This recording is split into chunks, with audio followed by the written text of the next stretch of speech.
Okay, guys, good evening. I hope all you guys had a good weekend and didn't spend too much time working on the midterm.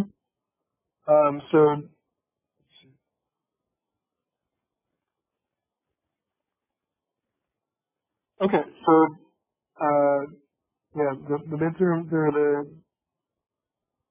oh, so the second third of the class is done, and so we're working on the last third, which is going to be kind of we're going to switch to macroeconomics.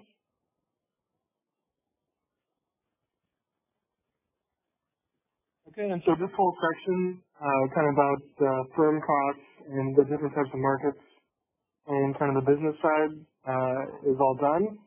And so the rest of the class, like I said, is going to be on macroeconomics. We're going to start on that today.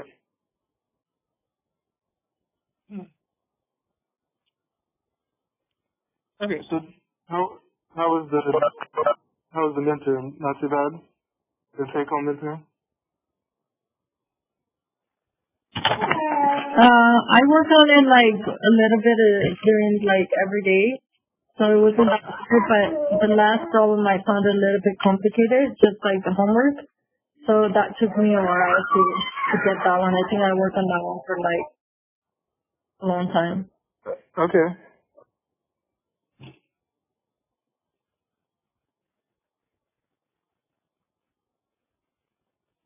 Okay, so thanks for the feedback on that. Let me look at the comments in a minute. But yeah, it seems like the last chapter 16 might have been the most difficult, just in terms of answering the questions. But it seems like you guys did pretty well, and you had my examples to look at. But yeah, it seems like chapter 16 might have been the most challenging, just based on the feedback.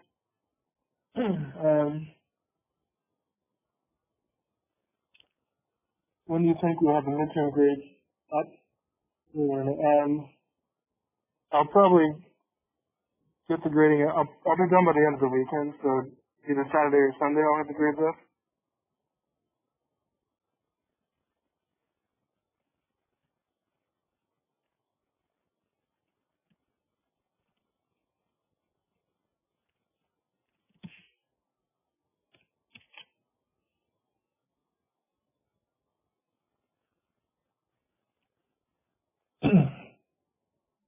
Okay, yeah. So question 3 seems like the most difficult. Um, okay. You guys, it seems like you guys did pretty well, so I'm not too worried about your grades. Okay.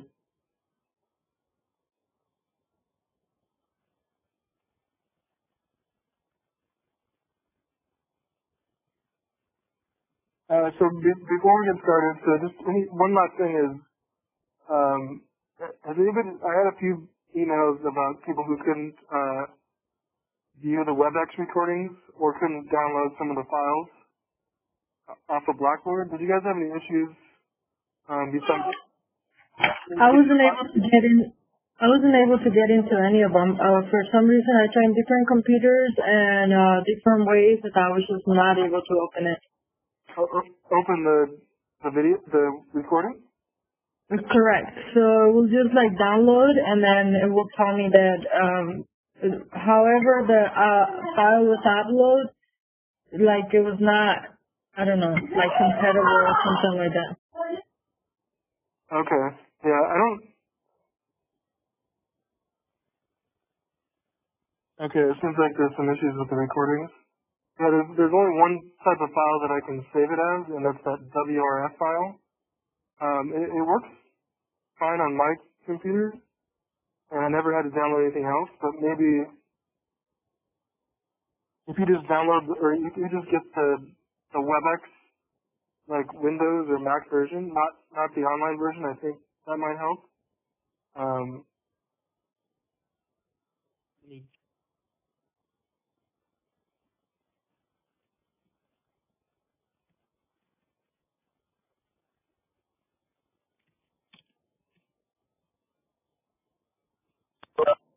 Yeah, that sucks because I think it would have been so helpful if we were able to watch that recording, especially on the last one where you explained the last problem. Yeah, I mean, I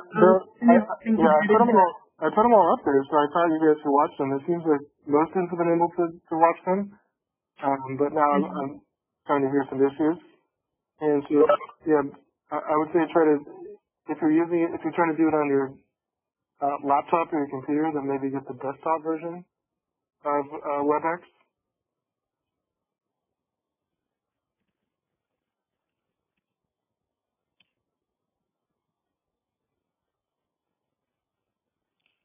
Okay, and let me, so someone else couldn't download the practice midterm key.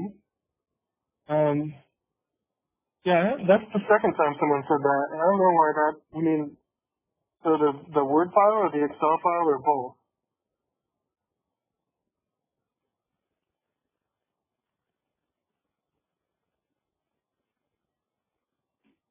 Yeah, so Word, okay, so let me just,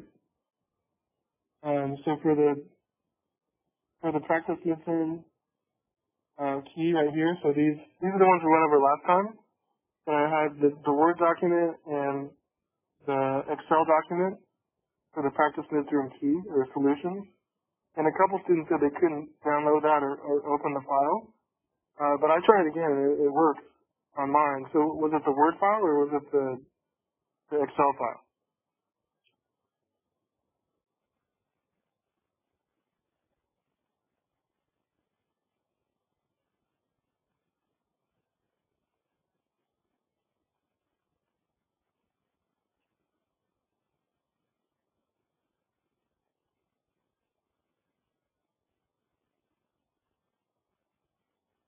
Yeah, I mean I don't know because I just opened it, so it seems like it works.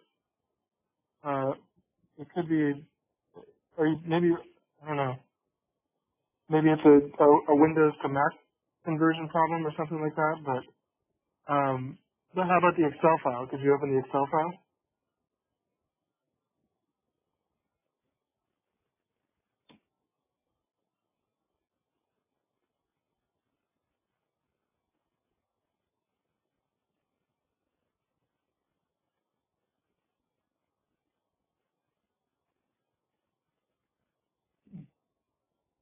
Okay, so yeah, so I think for the Word files, maybe it's just a compatibility problem. Or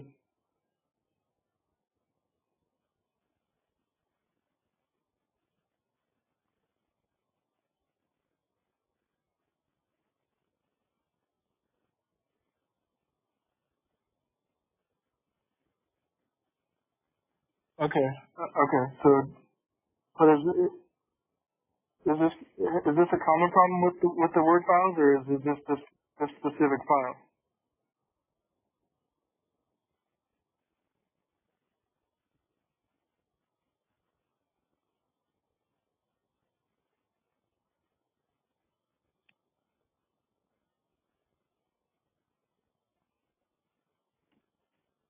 Okay, so yeah, maybe, all right. So I think something happened with this file. I don't know what, and so maybe it was just. I'm hoping it was just that file.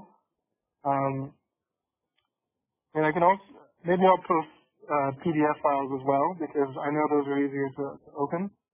All right. So yeah, I think something was just wrong with this specific file for some reason that couldn't be opened on Macs. And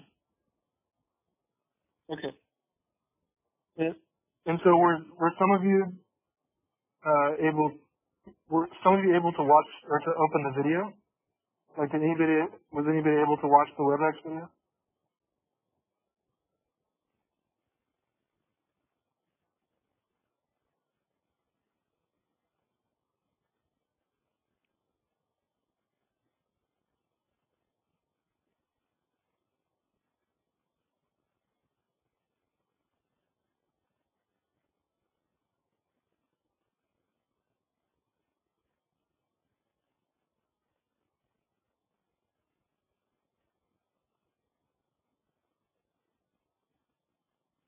Okay. So let me just like here's what happens if I do it on my computer just to show you it works.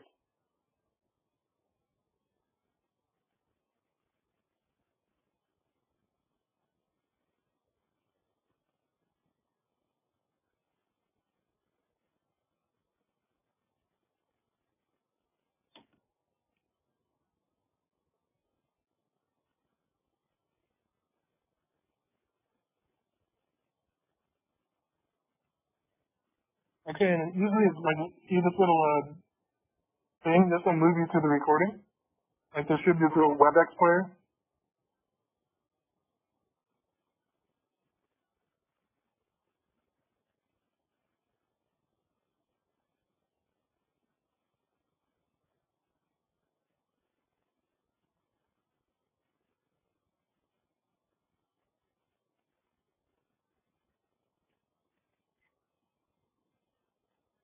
Okay, see, it works. It just you have to have the WebEx download, I believe. So just I don't know if it's gonna work on your smartphone, but I know that if you have either the Windows version or the Mac version of WebEx, not the online version, but just it's free, just the free download onto your desktop, and it should work.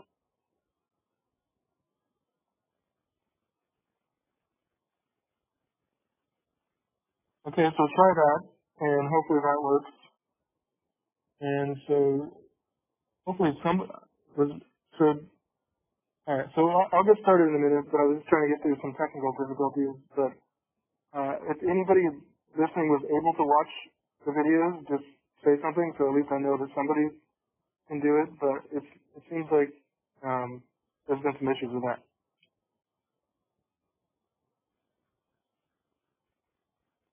Okay.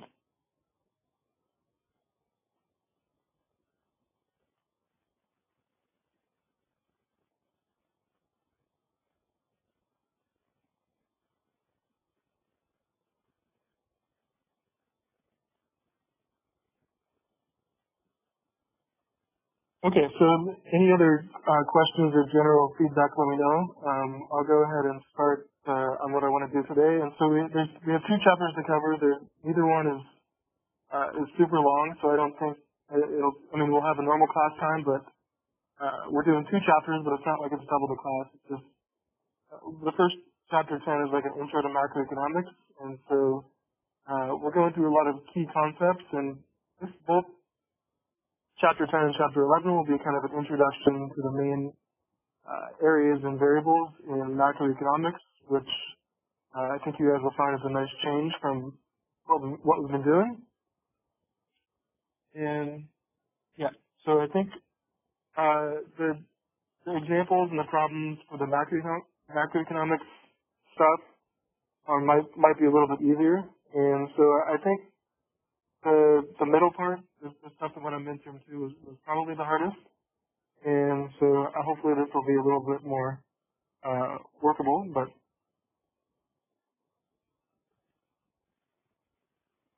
okay, so we're going to start with chapter 10, which is on GDP and economic growth, which again is an introduction to macroeconomics.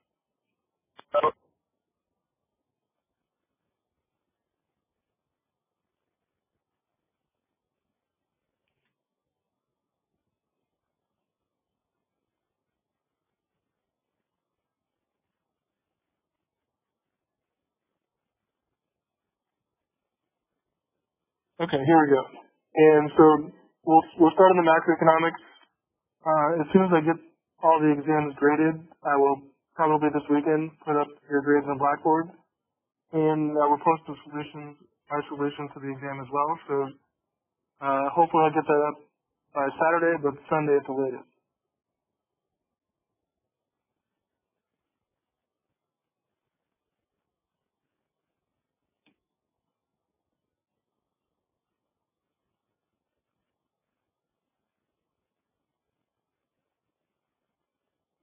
All right. So if you want to go to the study guides updated 416 and go down to the chapter 10. Chapter 10 with no solutions, open that up, and then I'm going to open up the PowerPoint for chapter 10 as well.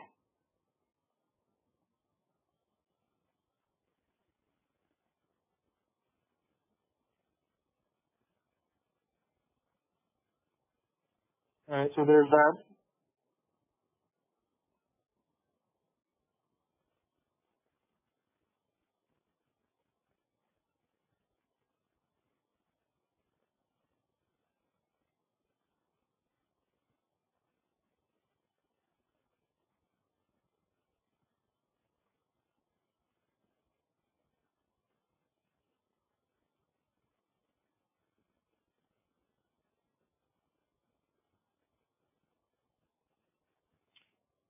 Okay, so let's start our macroeconomics with kind of the first big variable you look at in macroeconomics, which is GDP, or gross domestic product.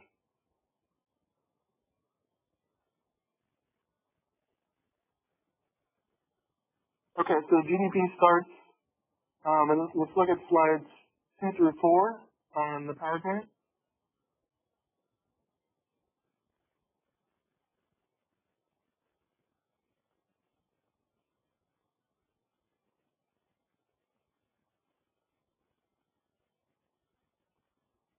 Okay, so GDP is probably the most common measure of output or productivity in any macroeconomy or country.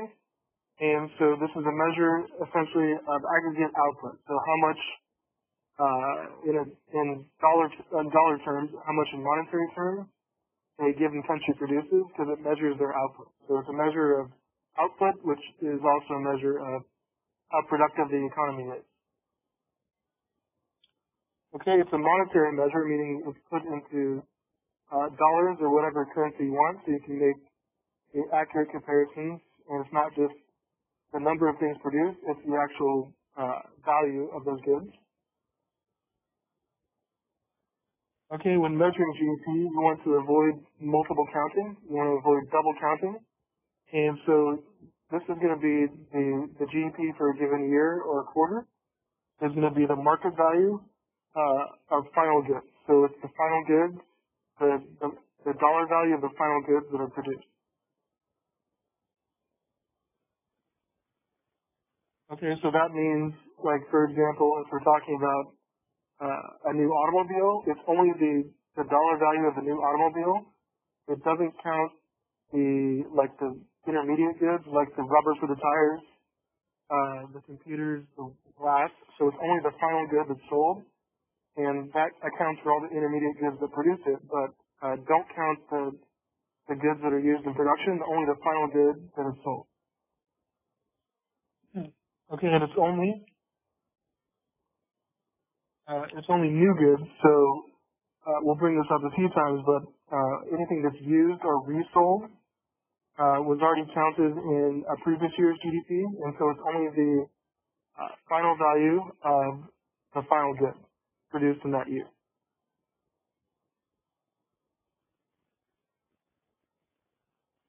Alright, so this kind of shows you what we're talking about, just a quick example that shows we're not counting if there was only two goods, in this case sofas and computers, we're not counting all the sofas and computers for GDP, we're counting the value, and that depends on the price in the given year. So put everything into dollar value, and that is your GDP.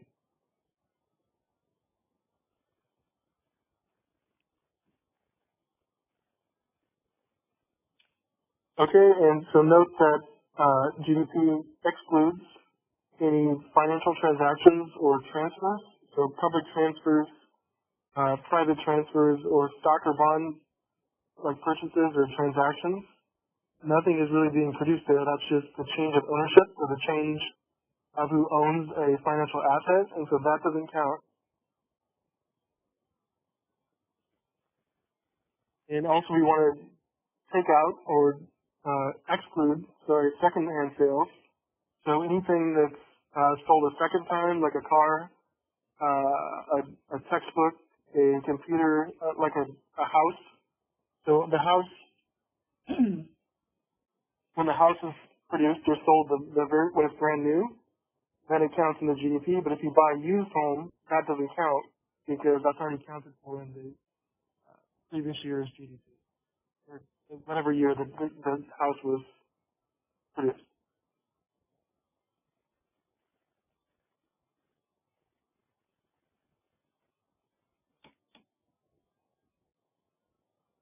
Okay, so the way we measure GDP or measure productivity in a given country is done by this approach. We're going to use an approach called the expenditures, the spending approach. And so this is explained in slides 5 through 8. But this is the simple equation, which shows there's 4 categories which comprise GDP, and there's a slide for each of these things, but basically GDP is the sum of what's spent by consumers, so consumer spending, and the I subscript G is gross private investment. The G, the big G, is government spending, and X subscript N is net export. So let's talk about these things in more detail. But the spending on GDP is kind of broken into these four categories.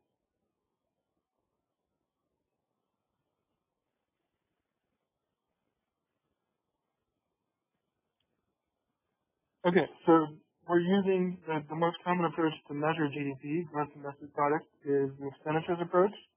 And this is basically, you count the sum of money spent buying the final goods. So there's basically two ways to get the value of a good or service. One is to count the money spent on it, and the other way would be to count the money spent producing it. So you can either count up the spending, the consumer side, or you can count up what goes into producing it. Like the other way to do it would be to count all the wages and salaries and what's spent by the firm. Now that gets a little more tricky, so this is probably the best way to do it, and this is the approach we'll use in this course. So we're going to use the expenditures approach to calculate GDP.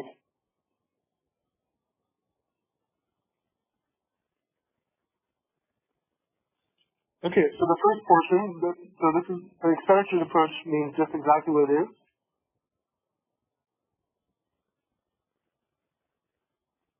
So to count for GDP, we're going to count the sum of money spent by buying all the final goods. And so we're saying that the money spent buying the total amount of final goods is broken down into four categories. And those categories are the ones we're going to talk about. So if the money is spent on a good, it's got to go into one of these four categories, and then the sum of those four together should be the final value of the GDP.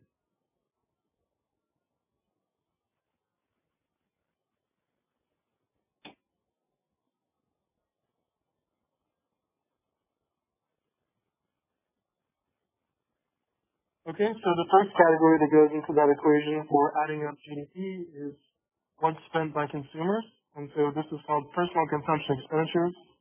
And this is basically whatever is spent by consumers or households. So this includes durable goods, non-durable goods, services, and anything that is spent by consumers or households. Okay, so you add up all the spending on final goods and services, and that comprises the total for the consumer, or the C category.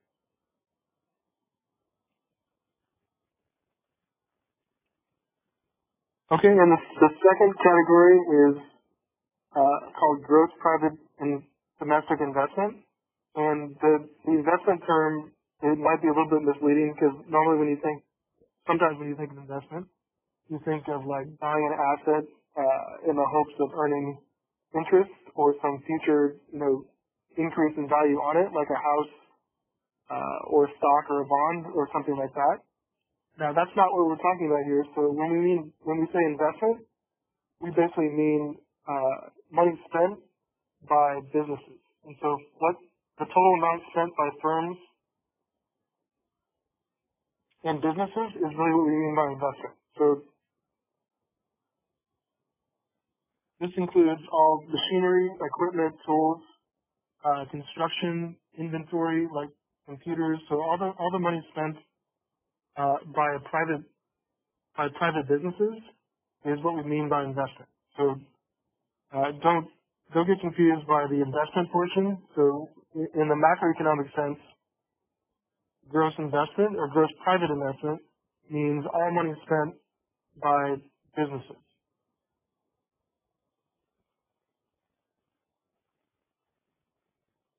Okay, so far think of this one as consumer spending.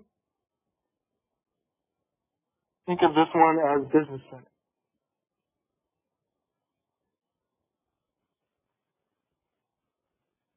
Okay, the last two, the big G is government spending or government purchases. And so this is what the government spends on goods and services, goods, capital goods, non-durable goods, durable goods, services.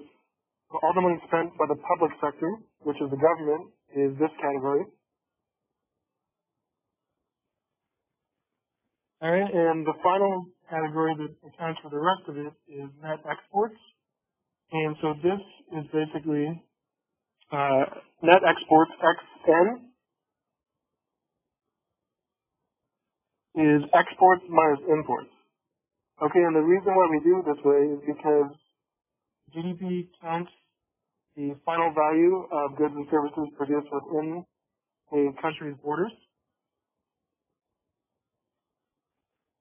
Wait, so is that what we use to calculate the GDP, right? Yes. What's your question? I was asking if that's to calculate the GDP.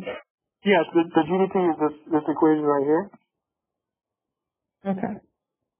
Yeah, and so these are the four spending categories, and I'm trying to go through them individually. And so let me just explain why the net exports is the way it is.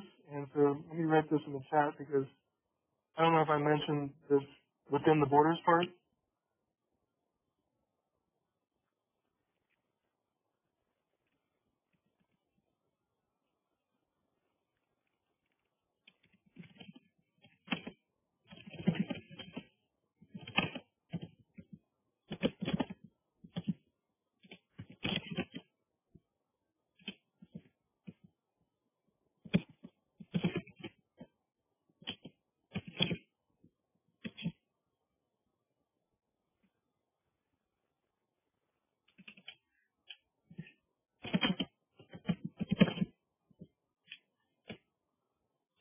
Okay, so GDP is the final value of all goods and services produced within a country's borders. All right, so I think that's all I wanted to say. And so the reason why this is important is because when you're looking at net exports, then the goods and services produced within the current country, and if we're looking at the U.S. Okay, so exports are produced, like the U.S. exports, those are produced within the U.S., and they are exported, but they're produced here, so they count in our GDP. Now, imports, these are by definition produced internationally, and so they count in whatever country produced them, it goes into their GDP. So we don't get to count their GDP. So we only, if this is the U.S., we count whatever is produced within the borders of the U.S. during a specific time period. Whereas imports, that goes into to whatever country produced the goods, it goes into their GDP. Okay, so does that make sense why net exports counts the exports but takes away the imports?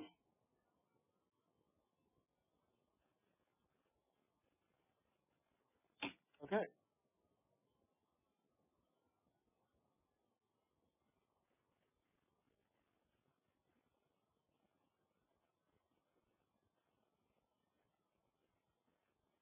Okay, great. Yeah, so I really think that the chapter 16 questions were the most difficult in this class. So if that was the worst, then it can only get better.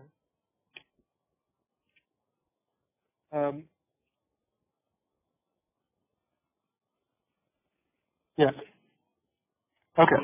I personally find the chapters, like, normally I do those problems on the whiteboard, and it's like a train wreck. I mess it up every time. So the only reason I didn't mess it up this time is because I had to prepare it like hours before. If I was to do it like on the whiteboard, I'd probably mess it up.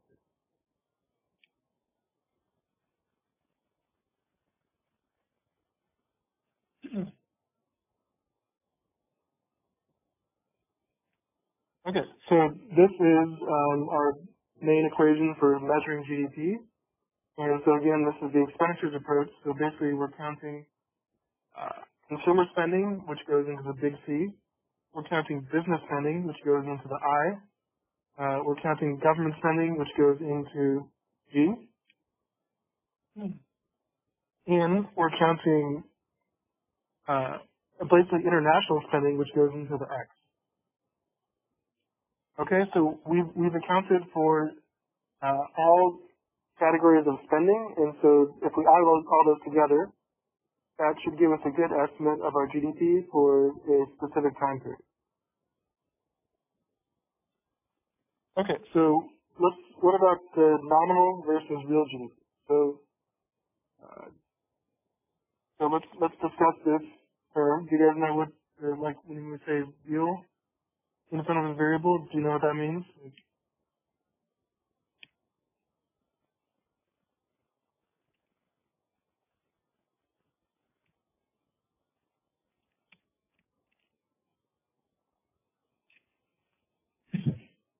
Okay, well that's why we're here. And all right, so basically what it means is so if you count up the reason why this is important is because if you count up GDP for a specific year, then you get the dollar value in that year. So you get like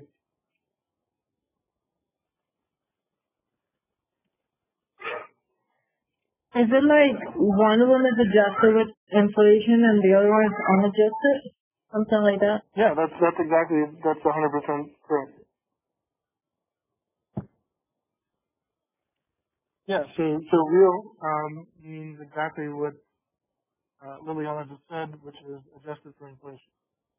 Okay, and so the reason why we do this is because if you have GDP in 2009, GDP in 2015, it'll be in those current year's dollars, like the nominal terms, 2019 dollars and 2015 dollars.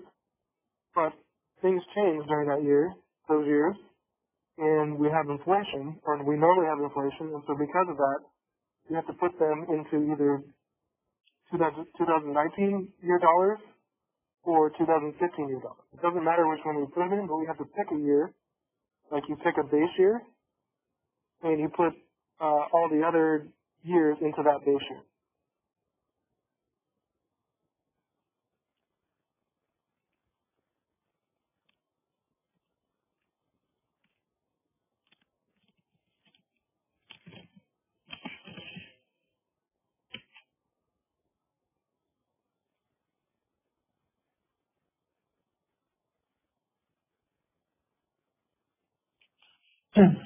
Okay, and that will take out because obviously if you look at this gets even worse if you you'll see that this will come up if you have grandparents or someone that's been around for a long time and they're like you hear stories of how like a movie ticket used to be like a nickel or like a can of Coke was 10 cents or something, and so that doesn't mean that things were super cheap 50 years ago. It means that there's inflation, and so if you put that movie ticket into today's terms, it's probably the same. It's probably like $10. All right, and so you have to pick a base year and put all the other measures into that year's nominal terms, and that way you can make a accurate comparison or a real comparison, which is why we call it real. So real is just adjusted for GDP, adjusted for inflation. Does it apply to all the housing stuff, like how prices go up and down? Yeah, it applies to everything. So yeah, so if you're looking at housing prices, then you want to put them into a specific year. So if you want to look at the housing price, actually you can look at an index, but I think the index is normalized to a specific year, like 2009 was a big one. But yeah, so if you want to look at housing prices, you need to put them into the same base year. Otherwise, you're not accounting for inflation. So can the economy inflate too much? Yeah, absolutely.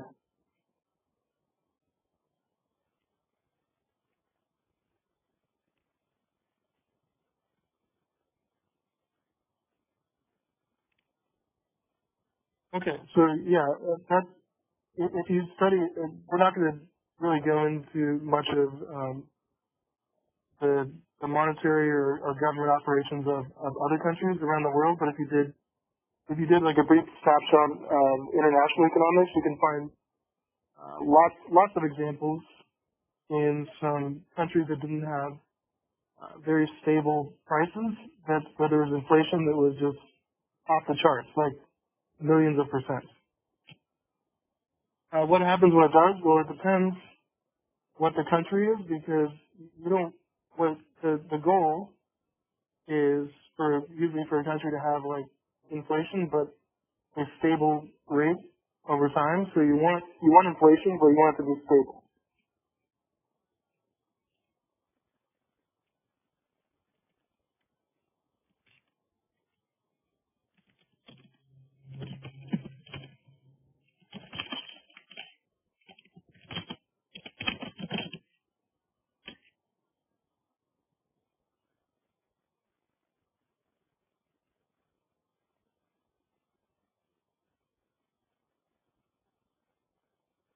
Yeah. So if the economy inflates too much, I mean that what happens is the consumers, the businesses, and the central bank don't really know what to expect, and so everything is uncertain. So you don't really trust your central bank, and so it just creates a lot of uncertainty, and the consumers and firms won't want to buy or invest because they don't know what's going to happen to the currency, and there could be just like a central collapse in the banking system. So if there's a crazy amount of inflation, which has happened in some underdeveloped countries, then they have to. A lot of ways they can attempt to get it stable is to basically like peg it to the U.S. dollar or another major currency.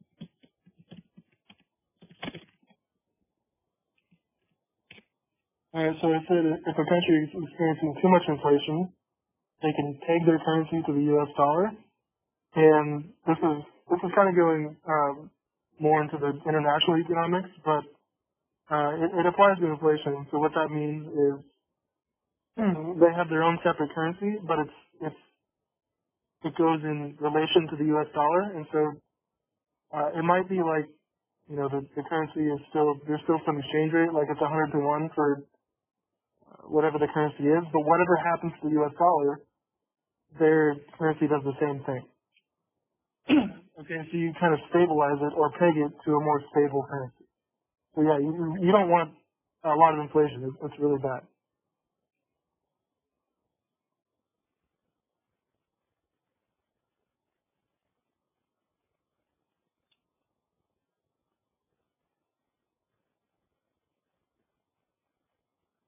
Okay, so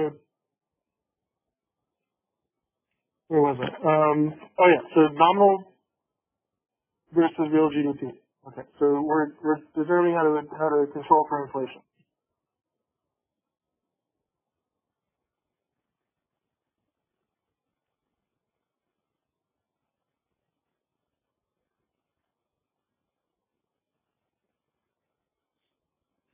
Okay, so GDP is a dollar measure of production, which means it's in the current year's dollars. It's in nominal terms. Nominal means in that specific year. So if it's taken in 2009, it's the nominal value for that year. And real GDP just accounts for or reflects for changes in price. And so, like I said, you take a base year and you put everything else in terms of that year's prices, and that controls for inflation.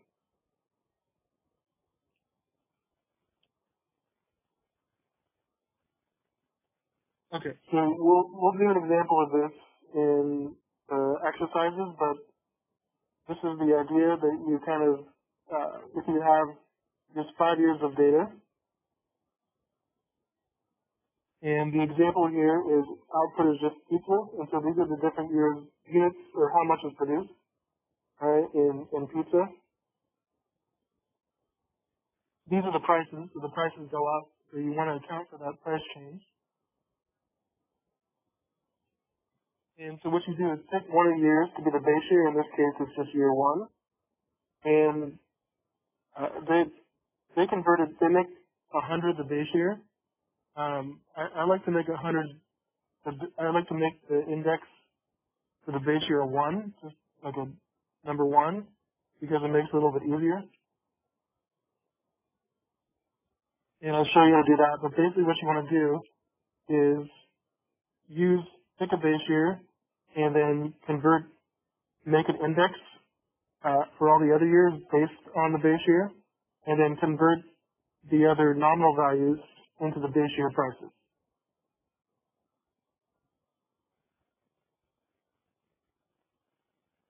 Okay, so this is the base year, which means that the nominal values and the real values are going to be the same for that year because the base year is a nominal year, but the other years are going to be adjusted or essentially deflated because the prices went up. So in real terms, in year 1 terms, the prices should be a little bit lower because you're controlling for that inflation growth.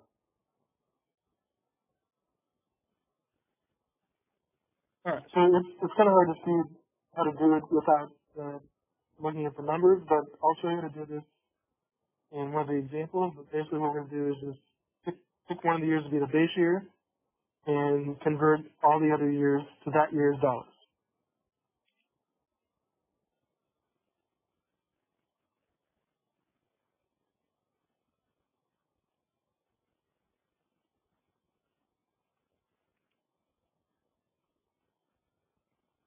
Okay, economic growth. This is slide 12. So this shows the rate of growth of a country's normally some kind of measure of GDP over time.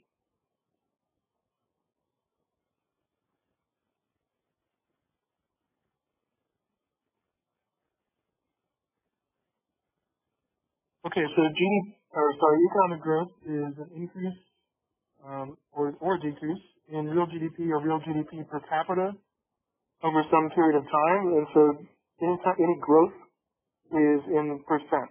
So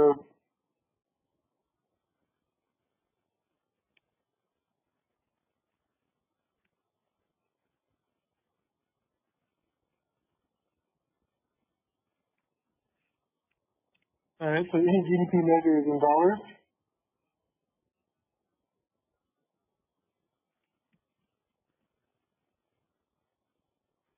and any growth rate should be in percent. So if you're going to calculate GDP or any growth rate or any rate, the rate should be in percent, and the GDP should be some dollar value.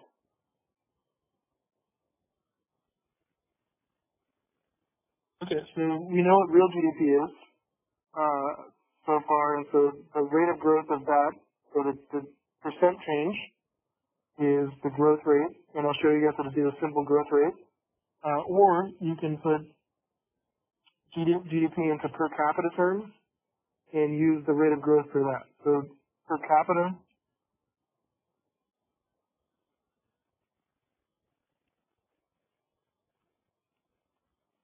do you guys know what per capita means?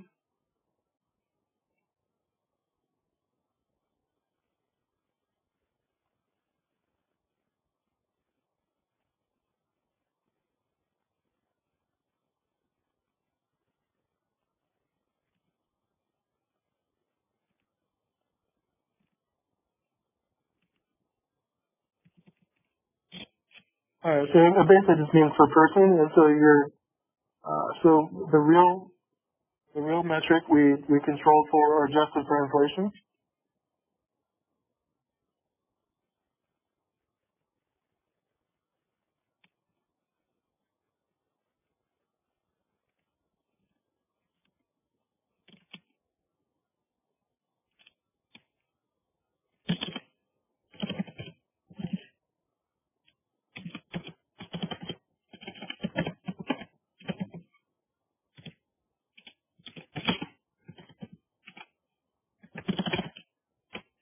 Okay, so real controls for inflation, it adjusts for the prices, and per capita controls for population growth because normally over time you have more people, and so you want to look at a lot of times you want to look at per person because if we have more stuff, if we have more GDP, then it depends how many more people are going to split it.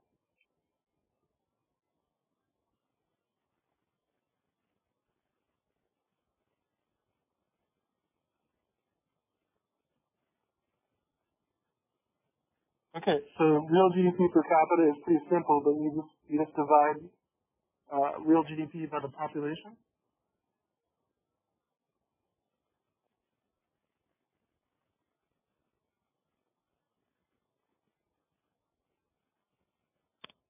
Could you please go back to that slide? Yeah. This one? Yes, I just wanted to see the equation at the bottom. Thank you. Okay, you got it? Yes, thanks. Okay.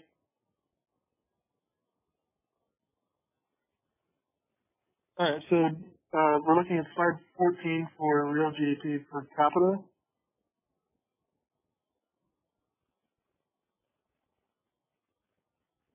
Okay, and the idea, so this is pretty simple, but it's important because, so column 1 is the year,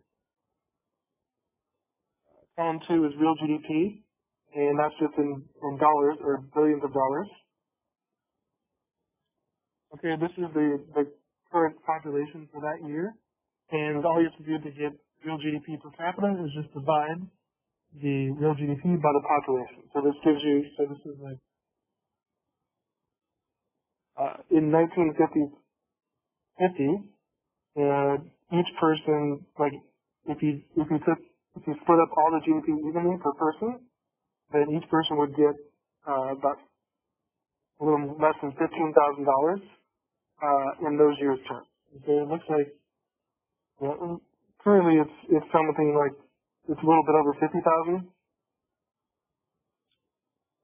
So these are adjusted for inflation, which means they're real terms, and so there's more GDP to go around, but you still have to control for inflation. So basically, I'd have to do this calculation again based on the newer data, but if you added up the GDP and divided it by the population, it's something like 50,000.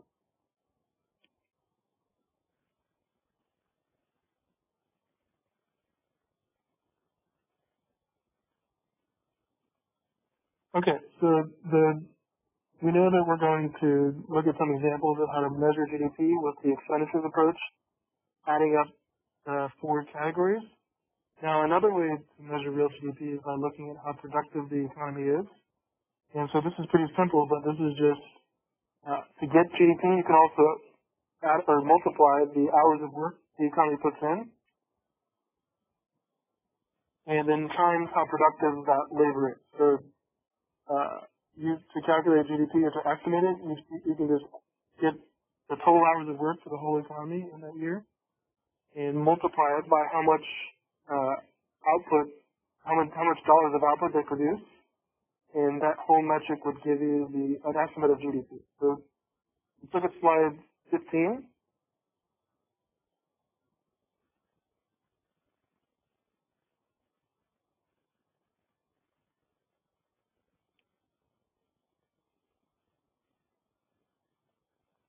Okay, so this is another way of getting GDP. It's just to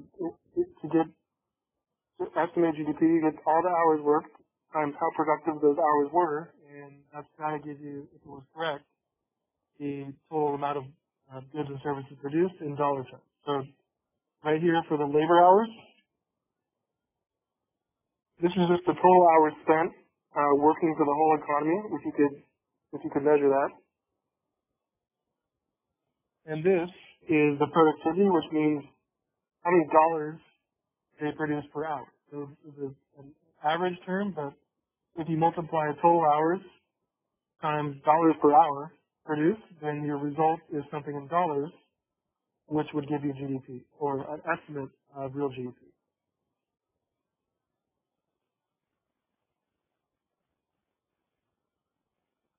Okay, so if you're looking at this calculation, you can see that based on the productivity approach, or the effectiveness of labor approach, there's really 2 ways in which you could increase a country's GDP looking at this identity. And so one would be to work more hours, right?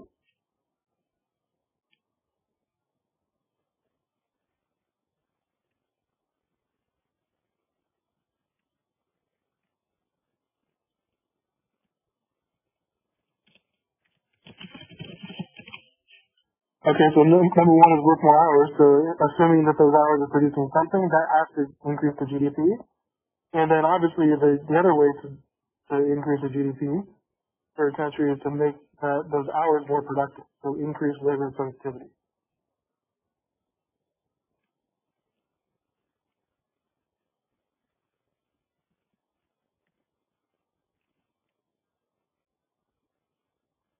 Okay, so either of those things would increase the two things being multiplied, and so working more hours would boost your GDP, which makes sense. And then also if your work or labor hours are more productive, they're producing more per hour, then that's got to increase GDP as well.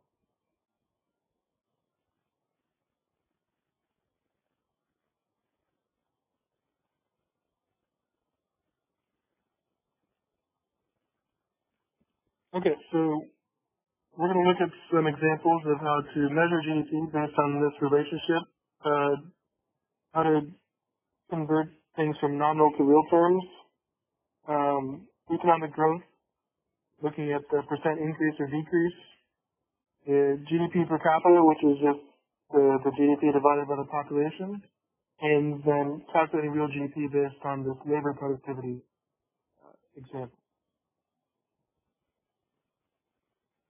Okay, so any questions on these concepts before we look at some examples?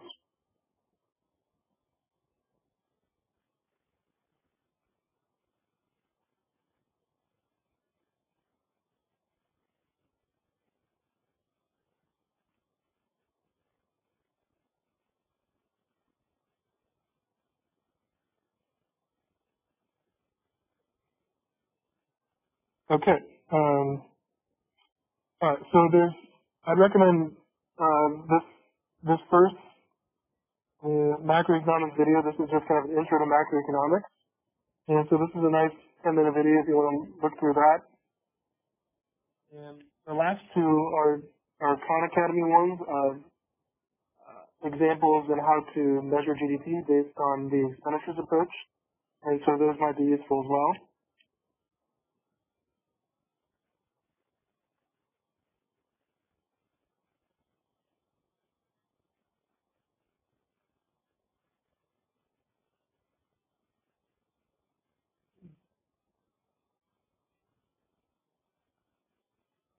Okay, so let's look at some examples. And so, again, I'm assuming that everybody can open all the files that I'm showing you. So if we come across, if like we come across one of those files that you cannot open and there's any issues, let me know. But I'm hoping that everyone can open. That was just a bad file for some reason, but I think most files I've opened myself and they should be fine. All right. So for the chapter 10 with no solutions, let's look at some examples.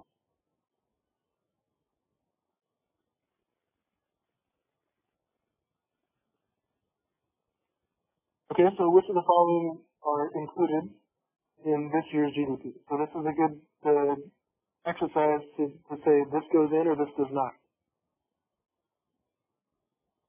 Okay, so the services of a commercial painter in painting the family home. All right, so that would not be included because that's kind of that's a side job. It's just this guy's a painter, but he's just painting the family's home. So there's no invoice. It doesn't go to the IRS. So it's kind of like a hobby, but there's no dollar value on that. It's just he's doing it as kind of like a favor. Okay, so that's not included. Okay, B is an auto dealer's sale of a new car to a non-business customer, and so it doesn't really matter the customer. What does matter is that there's a new car produced in the economy, so that's a new good, so that is included.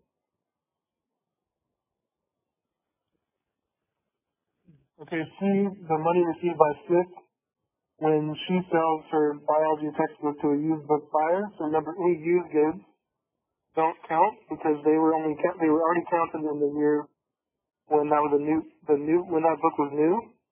That went into that year's GDP, so it doesn't go into this one.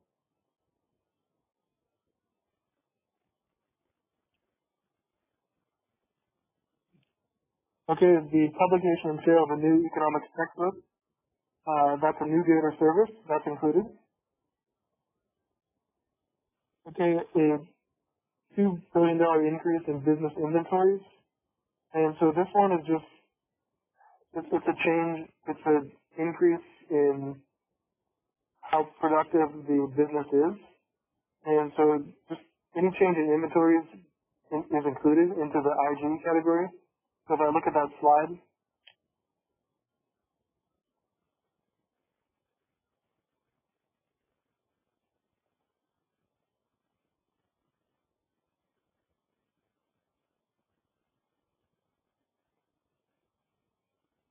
okay, so basically the inventory, the dollar value of the inventory of a firm goes into the productivity of the economy, because if they have more, if they have more goods in their inventory or like in their stock room, then the economy is more productive. And so any change in inventories, it could be a decrease as well, but that goes into the gross domestic investment category.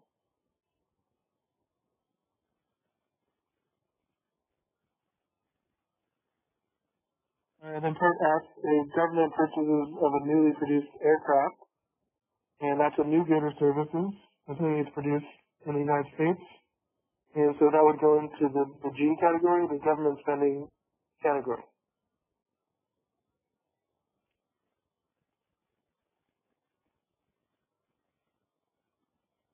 Okay, so this one we get a list of items, and we're going to use our identity for the GDP to add up or estimate GDP. Okay, so using the following, whatever acronym that is, data, let's compute GDP, and all the figures are in billions.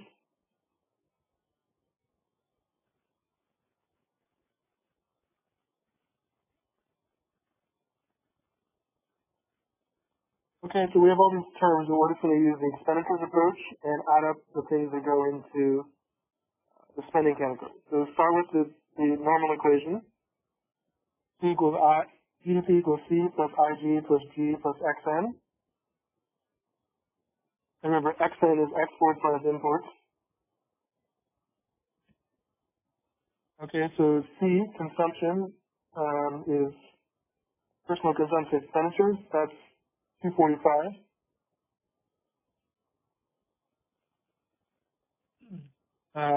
IG is gross private domestic investment. That's 86.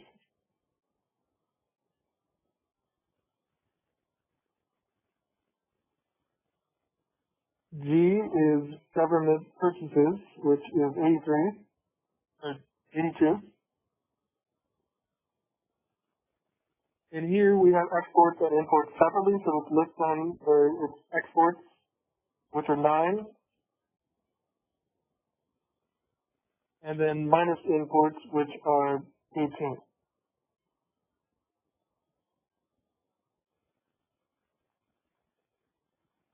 Okay, if you add all these together, it comes out to 245 plus 86 plus 82. And then we have more, this country is a net exporter, so we're going to subtract a net here. And net exports are negative 9, so subtract the 9. And what I think we should get is 404 billion.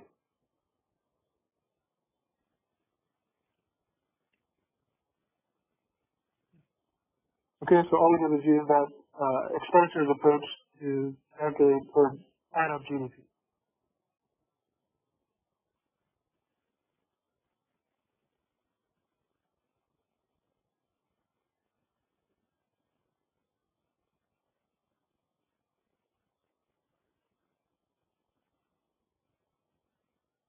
Okay, so number 3 is converting nominal terms to real. And so this is a little more complicated, but I think we'll get the idea. So I put the example from the textbook, or from the PowerPoint here. And so we're kind of doing the same thing, but let's suppose that in 1984, the total output in a single good economy was 7,000 buckets of chicken. Also suppose that in 1984, each bucket of chicken was priced at $10. And let's assume that in 2004, the price per bucket of chicken was 16 and 22,000 buckets were produced.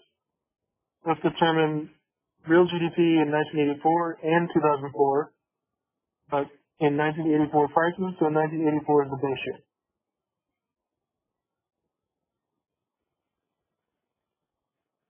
Okay, so this is the simplest example, but it gives you an idea of how to convert nominal values to real.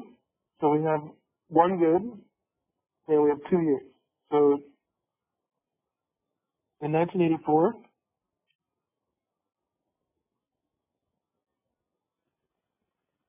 the economy produced 7,000 buckets of chicken, and those buckets of chicken were priced at $10. Then in 2004,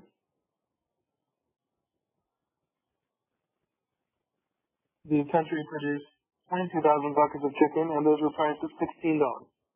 Now our question is, let's put these into the same. Let's put these in real terms, and let's pick 1984 as the base year. So our question is basically what was the GDP for both of the years in 1984 dollars. So 1984 is the base year.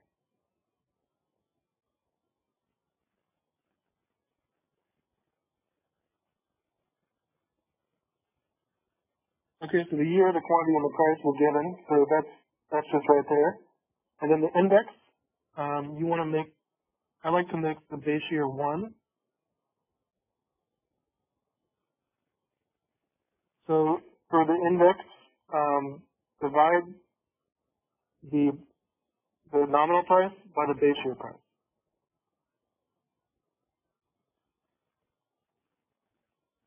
All right, so we're picking 1984 as the base year. So if we divide the nominal ones, can I repeat the index? Sure. Okay, so the index is we're creating an index to put all of the measures in real terms. So in this case we only have 2 years. We're putting all the prices in 1984 dollars. So we're going to convert the 2004 dollars to 1984 dollars. Okay, and to do that, what you can do is just create the index by dividing the nominal year's price by the base year price. So the base year is 10. All right, so the base year is 1984, which is a price of 10. So we're going to divide all of the prices by 10. And by definition, or by process, the base year should come out to 1. Okay, so 10 divided by 10 is 1. But let's divide the other year's price by the base year price.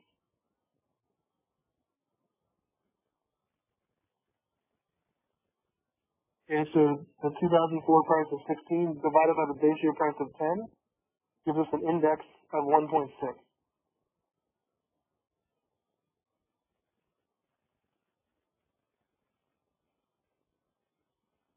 Okay, so all we have so far is we have an index for 1984, which is 1, an index of 2004, which is 1.6, and that index is going to convert the dollars into 1984 dollars. Okay, now nominal GDP is easy. This is just price times quantity, or the output times the price of the goods. So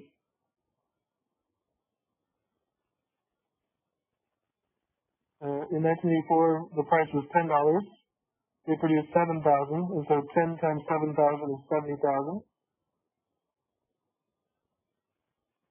In 2004, the price was 16.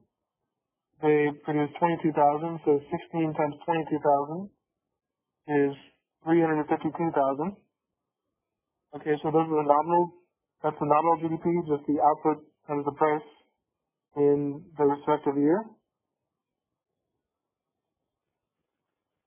Now to get real GDP, in this case, real GDP is in 1984 prices, we have to use the index to convert it.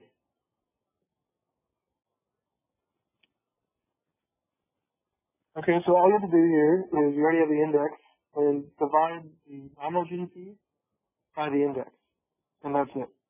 But and the way to double check is that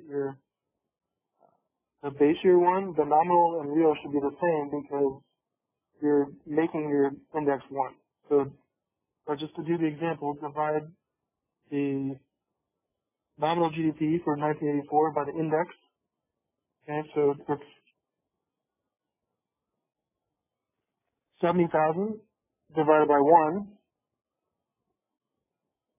which is 70,000. And here, we're taking our nominal GDP and dividing it by that index. So it's 352,000 divided by 1.6. And that gives us a real GDP of 220,000 for 2004. And now all the prices are 1984 prices.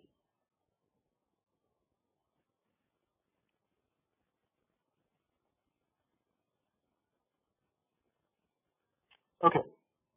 Do you guys see that? It's a little, the main thing is just getting the index right. And so all you have to do, the only hard parts are the index and converting from nominal to real.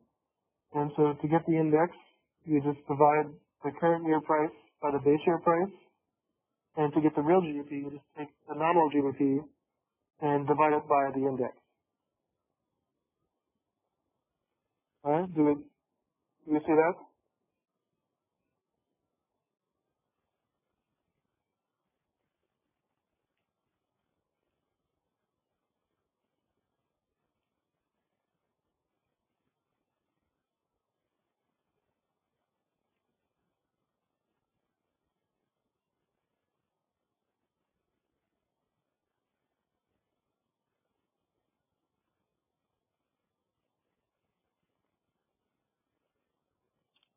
Okay, will the nominal GDP be given as part of the question? Yeah, it's going to have to be. So you have to pick a base year. And so, yeah, it would specify what the base year is going to be because you have to know the base year to put them into real terms. Yeah. So will the nominal GDP be given? The nominal GDP won't be given, but the nominal GDP is just the price times the quantity.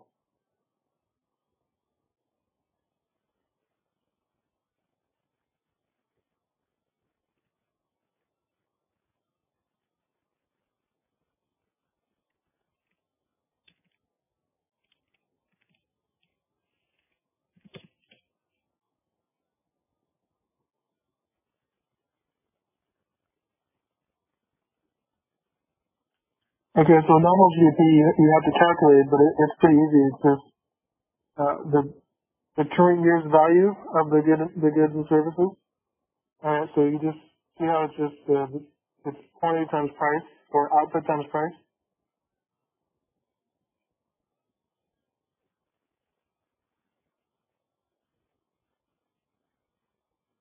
Okay.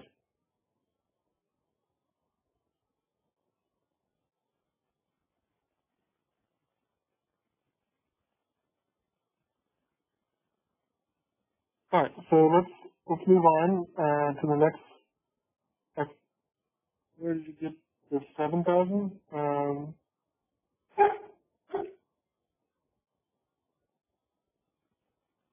Right there, that's just the total amount of chicken produced in 1984.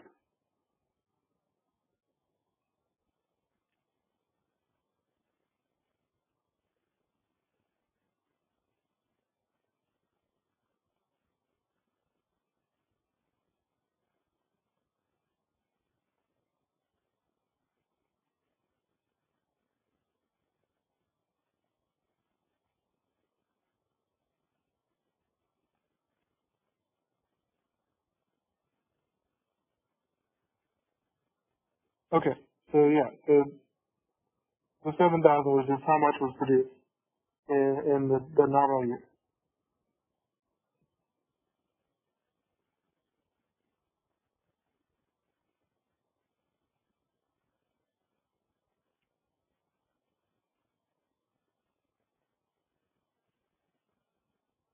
Okay, so I'll go on to number 4, but if you have any more questions on the previous one, then let me know, and I can always revisit that one.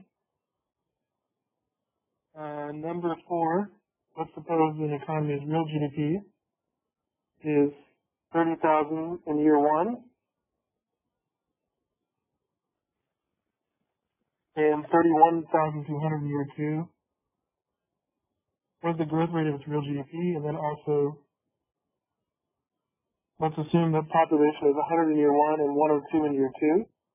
And what is the growth rate of real GDP per capita? So we have two ways to get growth rates or economic growth. So the first is real GDP, the real GDP growth rate, and the second is the growth rate of GDP per capita. Okay, so the first part is just to calculate the growth rate or the percent change.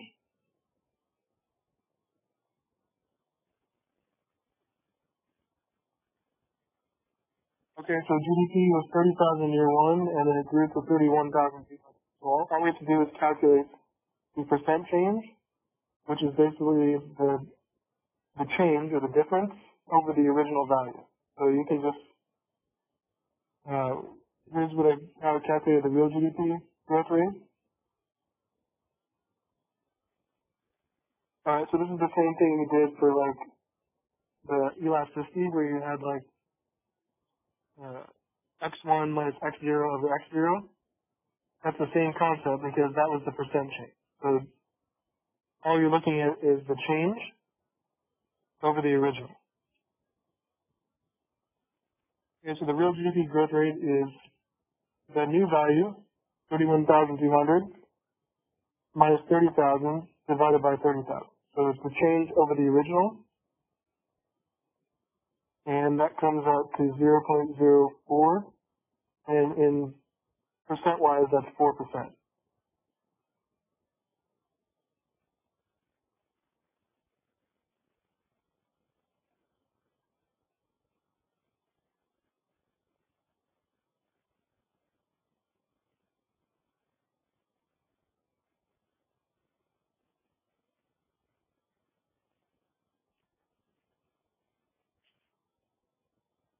Okay, so, and then the next one is what was the growth rate of GDP per capita? And so here we have to just get these values in per capita terms and then recalculate the growth rate in per capita terms.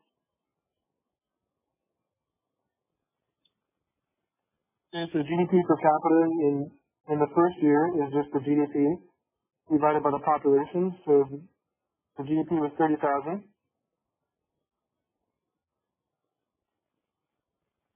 In year 1, and the population in year 1 was 100. Okay, so that means that GDP per capita is 30,000 divided by 100, which is 300.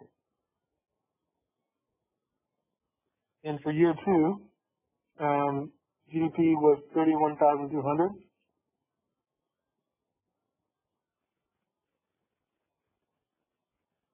And population was 102 in year 2, so GDP per capita is 31,200 divided by 102.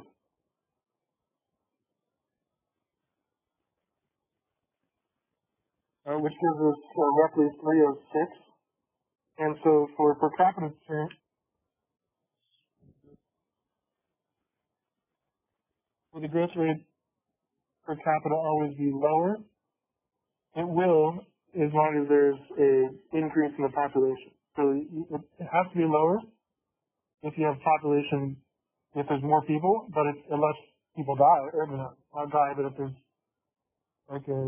if there's no population growth, or there's a negative population growth or something like that, then yeah, so it'll always be lower the population increases.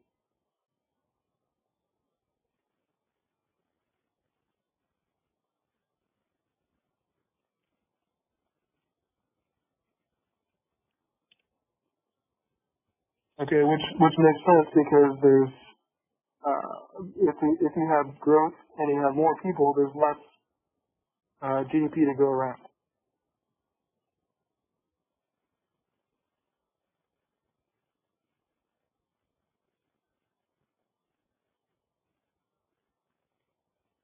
Okay, so now to get the growth rate in the per capita terms, it's just we're using the year one of 300, it grew to 306.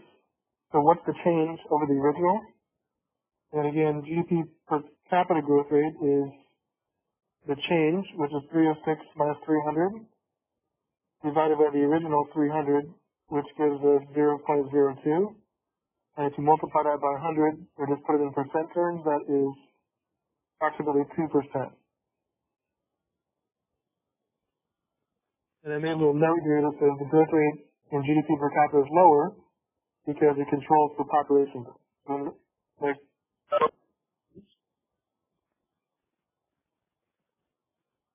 And so yeah, that's assuming there is a increase in the population, then your per capita term growth rate should be lower because you eliminated some of the population growth.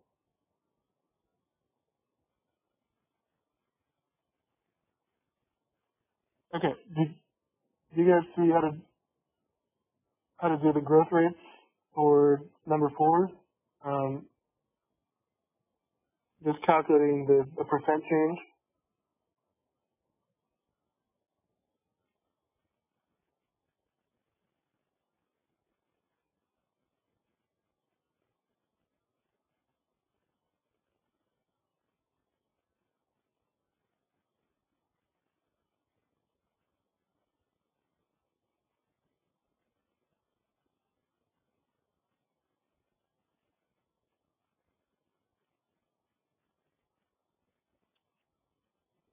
Okay, I'll go on to number 5, but stop me if you have any questions. So number 5 is using the labor productivity approach to measure GDP or estimate GDP. All right, let's suppose that work hours in New Zombie are 200 in year 1 and productivity is $8 per hour work. What is New Zombie's real GDP? And the second part is if work hours increase to 210 in year 2 and productivity rises to $10 per hour, what is New Zombie's rate of economic growth? We have a couple things to do. We're going to use the equation we had in the slides and in the key terms.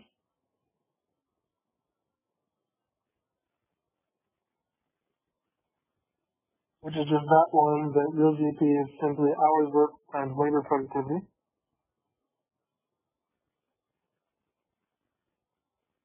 Alright, so we'll start with that for the first year. Then we're going to get GDP for year 2 and use the two GDPs to get the growth rate again.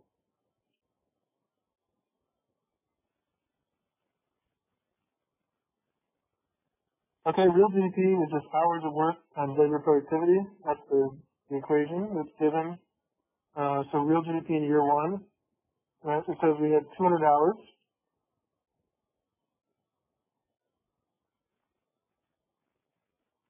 And productivity was $8 per hour. So let's just multiply those two together because hours of work is 200. Hours times $8 per hour. And you can see that if you multiply that out, it's like hours hours times dollars per hour, right? And so what you get is just dollars. So the hours essentially cancel out, and what you get is 200 times 8, which is just $1,600. So that's the estimate of the GDP for year 1. 200 times 8, $1,600. Okay, then it asks for the growth rate, but to get that, we have to get real GDP in year 2. So GDP in year 2 is calculated with the same equation. work hours increased to 210, and productivity increased to $10 per hour.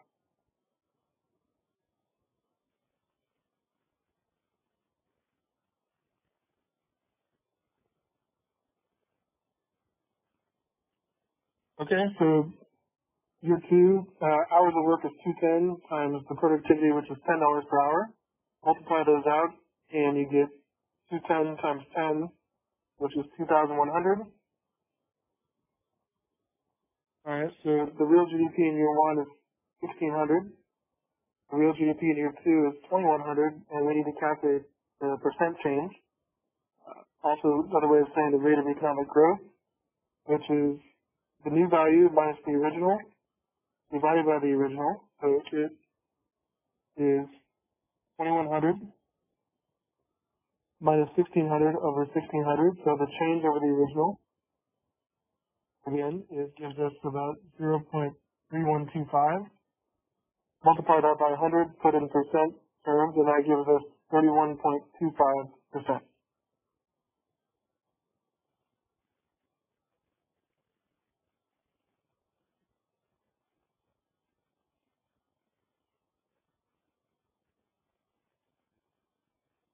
Okay, so questions on that one or any of the stuff from chapter 10?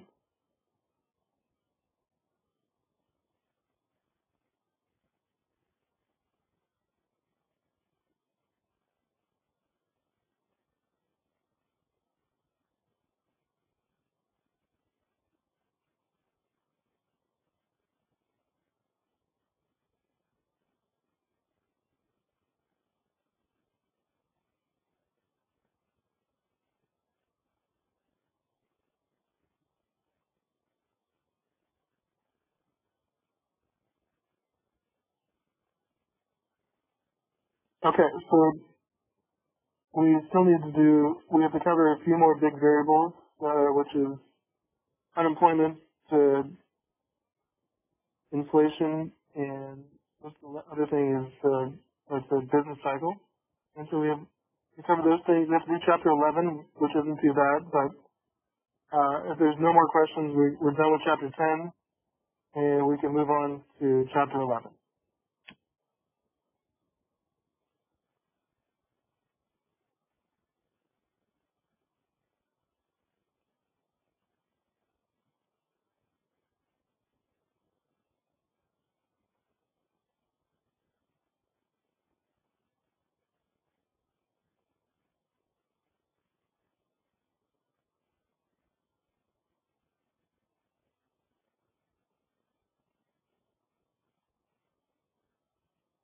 Okay, everybody good? You ready for chapter 11?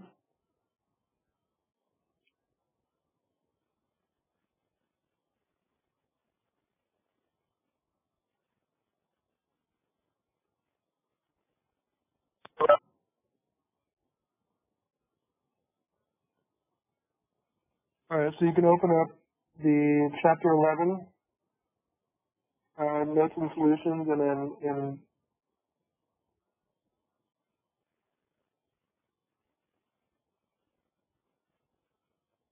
for the PowerPoint for the final exam, you can open up the PowerPoint for chapter 11.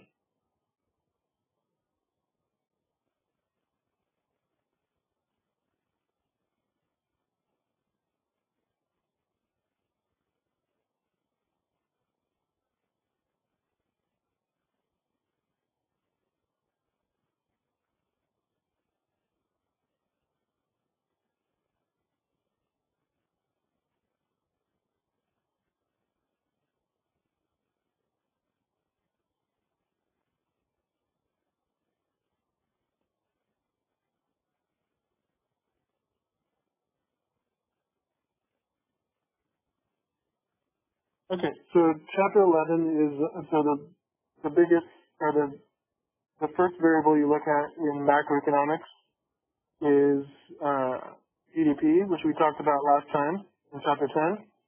And so the next three things we need to look at are basically business cycles, unemployment, and inflation.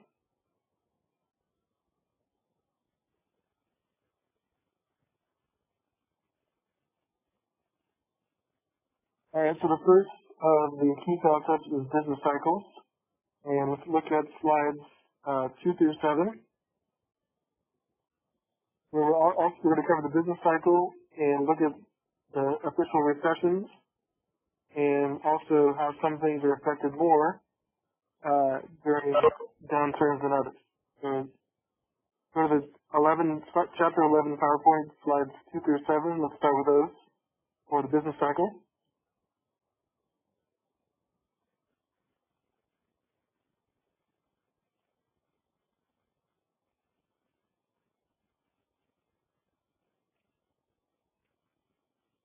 Okay, so a business cycle is just defined as alternating increases and decreases in economic activity over time. And so basically we have a growth trend, we have some long-run level of economic growth, but you guys are probably aware that we have upturns and downturns that kind of go around that trend, and that is called the business cycle. And so there's some phases of the business cycle, and those phases, and we have a graph on the next page, but a peak is the top of the cycle. The recession is the bottom, or recession is decreasing. The trough is when you bottom out, and expansion is when the economy is growing. Okay, so the idea kind of looks like this, where you're looking at growth rate over time, or economic growth over time, and the y-axis is the level of output, or GDP. And so it's not a perfect growth trend like this, but you normally have some long-run level of economic growth.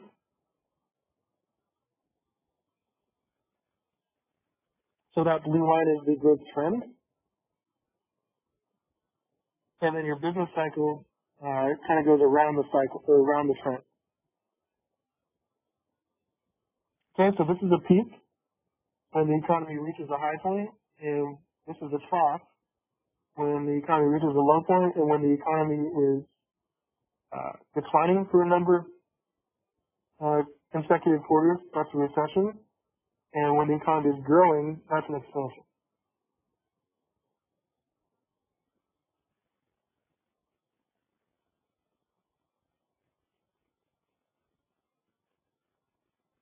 Okay, so one of the most studied aspects of the business cycle is probably recessions. And so these are the official recessions since 1950. And so there's been 10 official recessions thus far. And so even though there's a possibility that we're entering another recession, as you guys probably know, given the pandemic, but it won't be official until you can measure the output. And so we need to have a recession officially. You have to have 6 months of negative output or negative GDP growth. Whereas your economic growth has to be negative for 6 consecutive months or 2 quarters. And so once that, we can't say that we're in a recession now until that has been official. Okay, so these are the official ones that we've had since 1950. And you can see that each of them are at least 6 months. And this is the average decline in output over the time period. Okay, so you can see that the worst one, the longest one, was the most recent official recession, which was also called the Great Recession or the Financial Crisis, which happened in 2007 and 2009. And that lasted for 18 months of consecutive negative growth. And on average, we lost about 4% of growth. So that was the worst one by far in the last 50 years. Now, what we're going through now seems bad, but it has the duration and the final effect won't be known until after it's measured. Yeah, so the housing crisis was the main cause. The collapse of the housing market and all the mortgage-backed securities etc. We'll talk more about that a little bit later. Not today, but in the future. Okay, so yeah, so if people ask you if you think you're in a recession right now, you can tell them that it doesn't become official until we have 6 months of negative growth, and at that point you can claim it. So 1 month of growth, negative growth, is not a recession.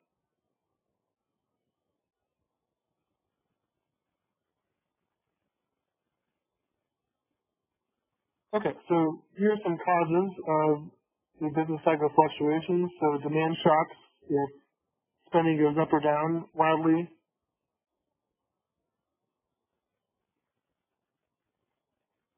Supply shocks, which are very looked at right now because a lot of the supplies for the goods and services we normally purchase are not allowed, and we can't get the goods, or they're not allowed to be produced.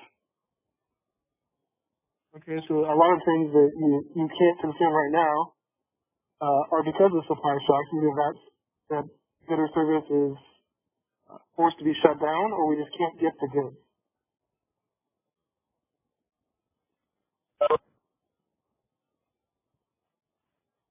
Okay, and then prices are normally sticky in the downward direction, which normally means that when the economy is doing well and expanding and expansion, that people will pay higher prices and firms will pay their workers higher wages. But normally in a downturn, in the midst of a recession, you usually don't see lower prices or lower wages. What you see are higher unemployment and layoffs, which we're definitely seeing right now.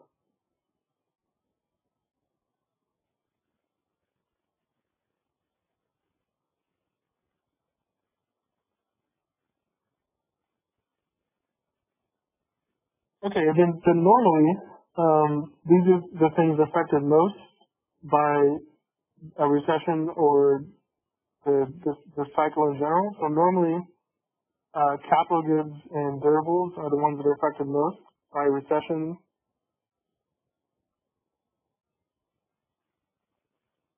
Okay, and normally, non-durables and services are the least affected by a recession, and so we're not, like I said, we're not officially in a recession right now. We could be, but we're not yet.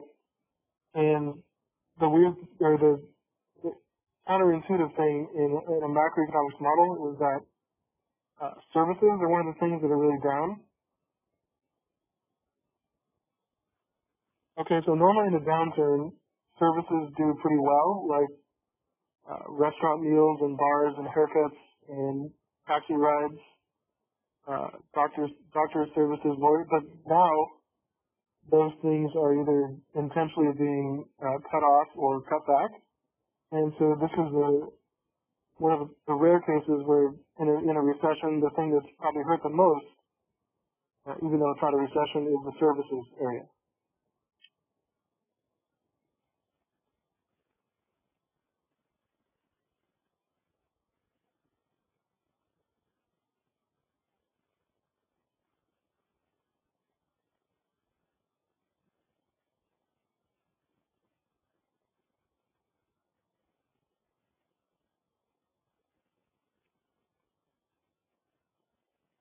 Okay, so let's now talk about unemployment, which is obviously a hot topic right now.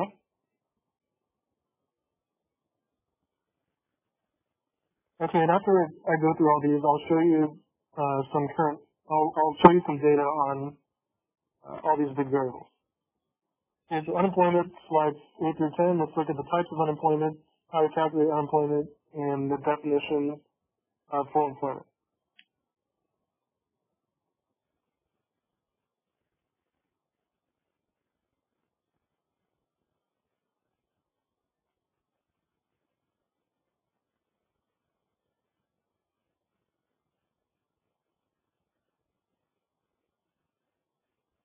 Okay, so unemployment is calculated by estimating the number of people who cannot get work divided by the labor force, and so you have to distinguish that you're eliminating a big portion of the population before you even calculate unemployment.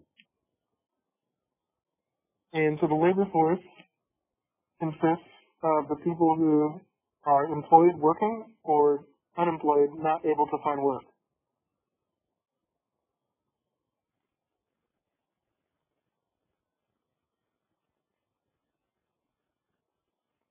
Okay, so you see that this purple part and the orange part do not go into the unemployment calculation. So if you're under 16 or institutionalized, you're not considered part of the labor force. And so if you're too young to work, or you're in prison, you can't work, so you're not even part of the unemployment rate. If you're just intentionally not in the labor force, if you're retired, if you're in school and choosing not to work, if you're a stay-at-home parent, so if you're not working on purpose or not actively looking, then you're not part of the unemployment rate statistic. Okay, so the unemployment rate is just the number of people unemployed divided by the labor force. So it's just the number of people essentially that are looking for work but cannot find it as a portion of the people that are actually working. And so the fact that some estimates are something like 30% or something right now, that's one of the highest rates we've ever seen. Okay, so that would essentially say that a third of the people that want to work, that are actively looking for work, cannot find it, and only 2/3 can. Okay, so just note that the unemployment rate is a measure of who's looking for work but cannot find it. It doesn't include the people who either are not allowed to work due to age or prison, or choose not to work due to retirement or school or whatever. So you have to be actively looking for work to be considered unemployed.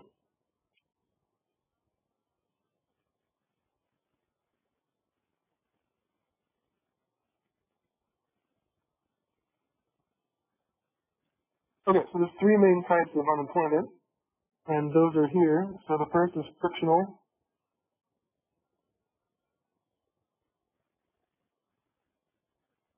Okay, and this is this is like search or transitionary unemployment. It's like there's a friction involved from getting from one job to another. And so if you just graduated from college and it takes a little time to get a job, that would go there. If you're relocating and it takes some time to move, that goes there. If you get laid off and it takes, so if there's like a transitionary period that takes you from point A to point B and it takes some time, that's like frictional unemployment.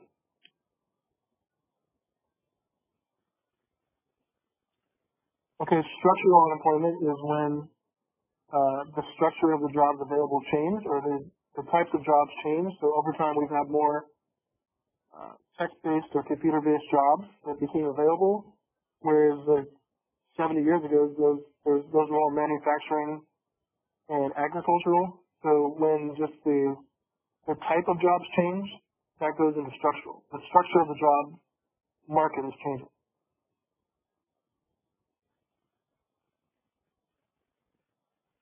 Okay, and this cyclical unemployment is the worst one because this means that simply people just can't find enough work, right? So this usually means that we're in a downturn or on the midst or near a recession. So this is probably what we have right now because the number of people that are transitioning, or the frictional and structural unemployment doesn't explain enough of what's happening right now.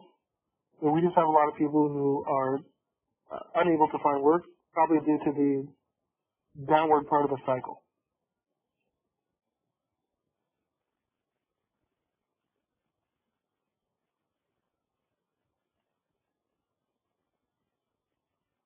Okay, and so in economic terms, we're never looking really for 100% unemployment. So full employment is not feasible, and so we're essentially assuming that, or saying that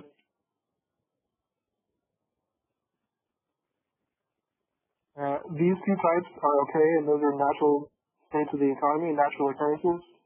So if we have frictional unemployment and structural, that's to be expected.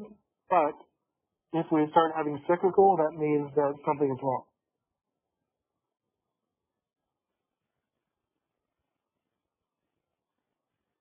Okay, so full employment in an economic term is not 100% employment. So it's something like, on average, like an unemployment rate of about 5%. And in the terms of these types, full employment is when we have only structural and frictional, but no cyclical.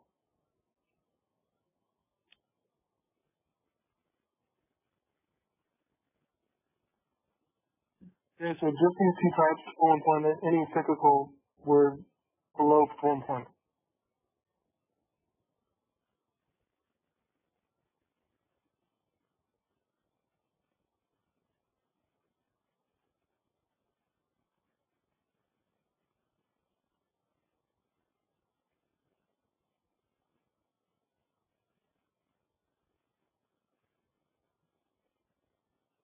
Okay, so the last big term here is inflation, and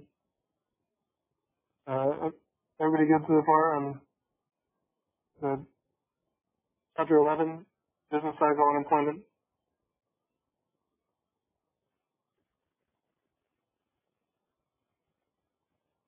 Okay, so let's look at slides 13 to 14 and then 17 for inflation.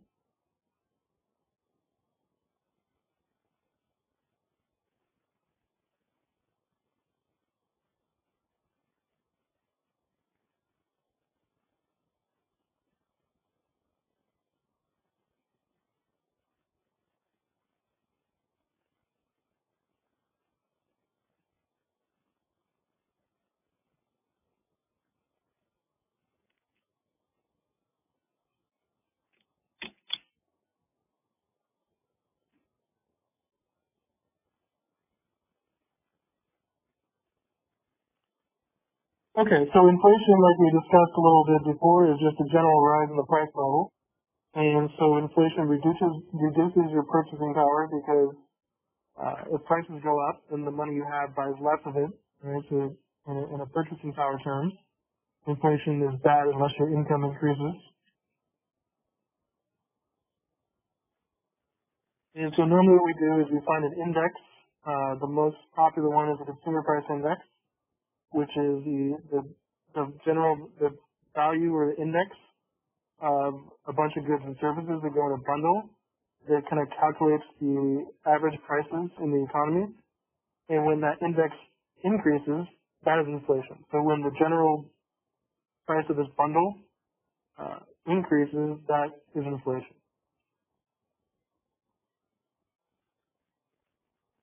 Okay, so the way we calculate the inflation is just the change in the consumer price index over time. So just a growth rate of the consumer price index. Okay, so the consumer price index, you don't have to calculate this, but it's just, you want to get it in a base year. So it's just the price of the most recent market basket and then divided by the price of the basket in the base year. So just like the other goods and services for GDP, you're putting the consumer price index in a base year and then seeing what the change is in those prices over time, the price of that basket, which would determine inflation.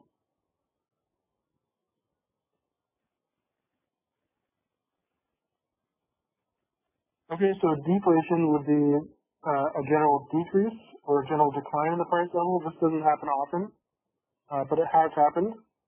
And so if your consumer price index decreases, like it did in 2008 and 2009, like prices actually fell, then if your consumer price index falls, then you have a negative growth rate. So inflation is an increase in the price level, determined by the market basket or CPI, and deflation is a decrease in the price level, which is just a decrease in that consumer price index.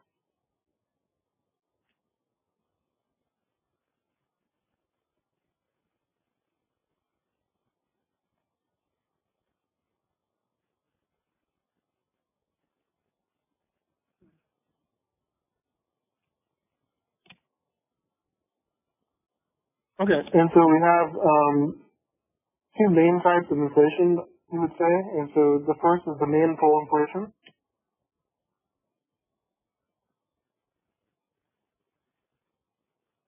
Okay, and this is caused by the demand side. And so this is when you have excess spending relative to output, or there's too much money issued by the central bank. And so what this says really is demand goes up more than expected, and consumers are essentially bidding up the prices. And so when demand goes up, prices have to rise to meet that increased demand.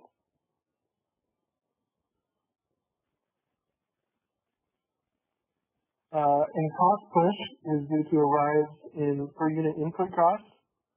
And so this means that essentially suppliers or firms have to cut back their supply because it's more costly to supply.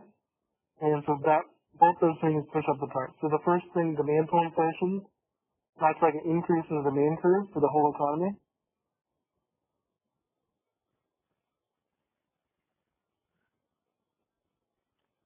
Okay, so remember when demand went up, that would push the price up for a particular good, and that would push the price up for the whole economy. And when supply would decrease, that would also push the price up. And so this is like when we had a decrease in supply, that would also lead to a higher price. So inflation is either caused by an increase in demand or a decrease in supply.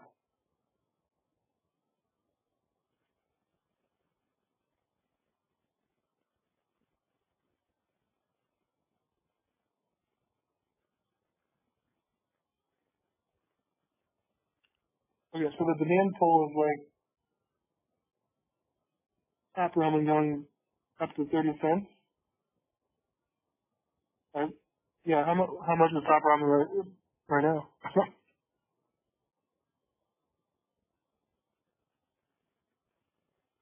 10 cents? So really?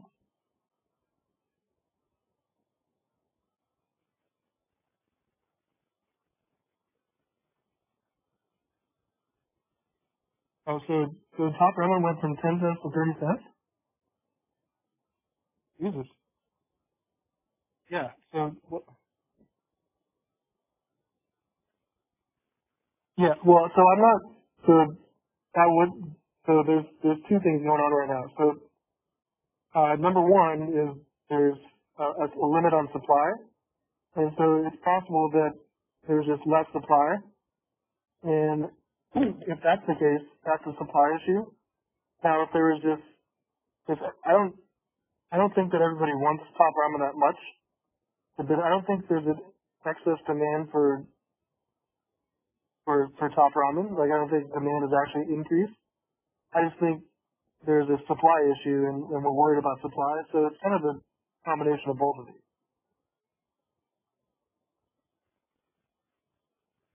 But yeah, if you want to think of it demand wise, that if demand has gone up due to the coronavirus thing, then yeah, that's essentially saying we'll pay more for top ramen. Or I think the price of a lot of things has gone up, like toilet paper, Kleenex.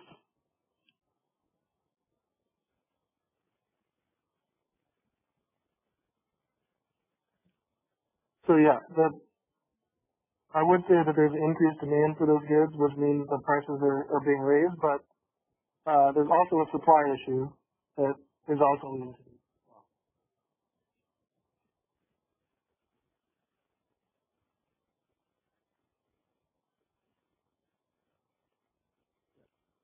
So I'd say this is. Do you guys think that prices are a lot higher right now, just in general, since this thing started? Yeah, I think so too. Yeah, so and like right, like yeah, and so that yeah, the problem like I'll go to the grocery store and it's such a mess. Sometimes I'll just like grab things and I don't even know how much it's gonna cost, and then I'll get to the register and like I just paid $18 for toilet paper. Yeah, so I think the prices are I think the prices are up. But, so that's number one due to increased demand due to the fact that we want it more. Yeah, and also so there's just a supply shock where we're concerned that we can't get enough supply.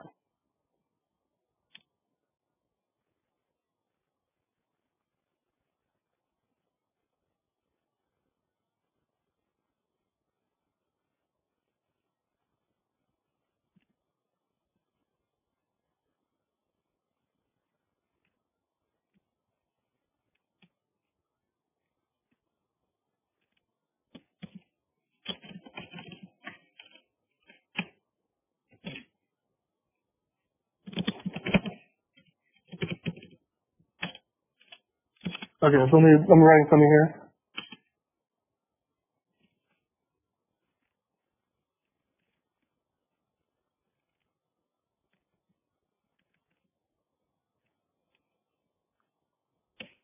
All right, so this is how I would sum it up right now. I'd say the current high prices are both a result of demand pull inflation and supply shock. So I wouldn't say that we have this type.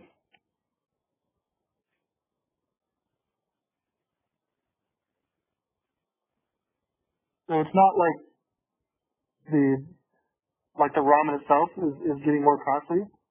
It's just that we're having a supply shock issue, and therefore the demand is higher because you don't know when you're going to get that stuff again. So sometimes, yeah.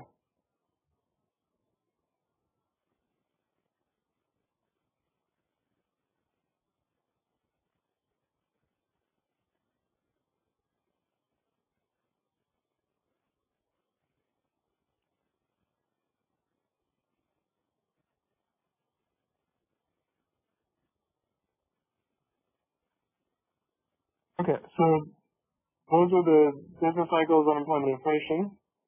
And so let me show you this Federal Reserve Economic Data, Fed data site, or just if you go to this web link here.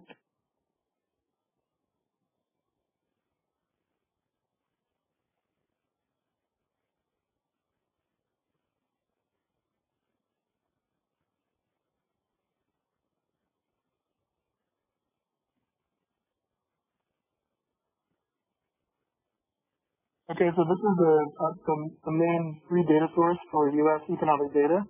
You can search for anything here, like GDP.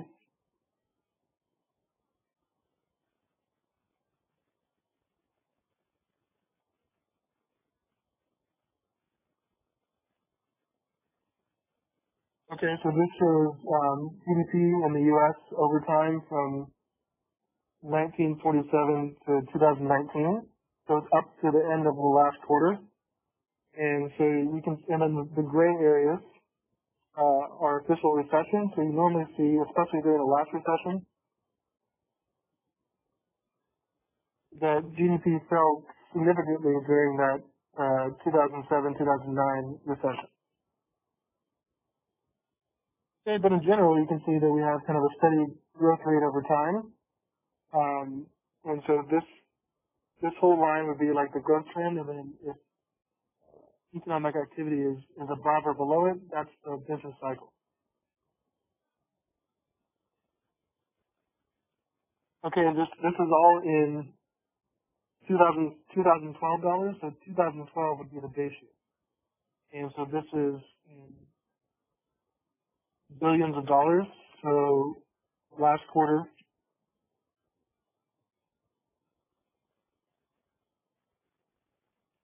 at the end of 2014, GDP in the U.S. was about 19,000 billion, so that's 19 trillion.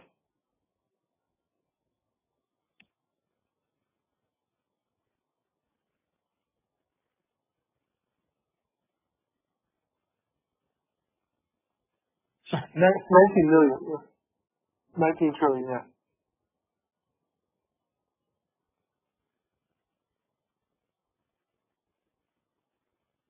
Okay, I could also search for like unemployment.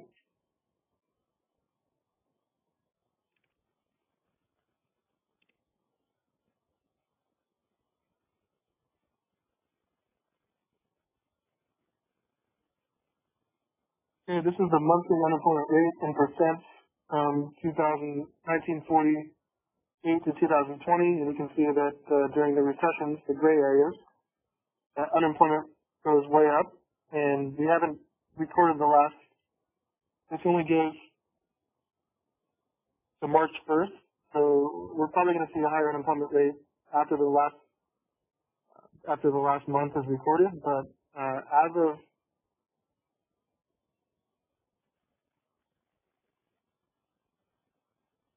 the last time we recorded it in March 1st, that was before the lockdown, but it was less than 5%.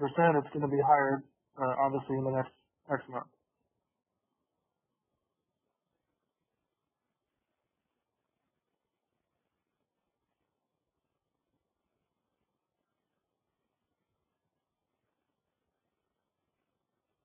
Okay, and so that's a free source of macroeconomic data. This is not too relevant, but this just shows you that I wanted to show you guys this because it shows some of the things you can adjust for inflation. So this, I'm going to click on this, but I think it takes a minute to load.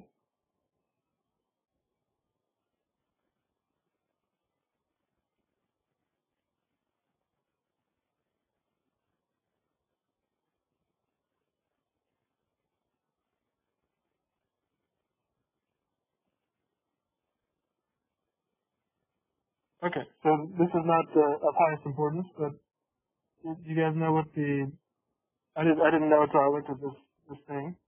But if you adjust for inflation, do you have any guesses on what the highest grossing box office movie is ever, adjusted for inflation? No, it's not Avengers. That's the highest nominal. Star Wars is like number 2 or 3, I think. It's still Titanic? No, it's not. That's what I thought it would be. No, it's a really old movie. I wouldn't have known until I looked at it. Gone with the Wind? Yeah, that's it. Yeah.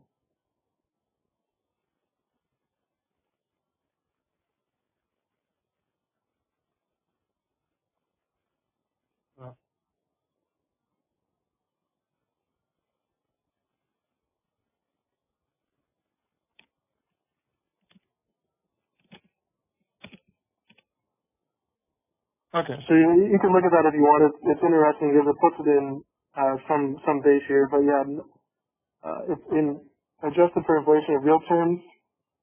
It claims that it's probably because that's been in the theater like 20 times. They keep putting it back, but anyway, that's apparently the highest grossing movie box office adjusted for inflation, which is yeah. If you haven't seen it, it's like over 4 hours.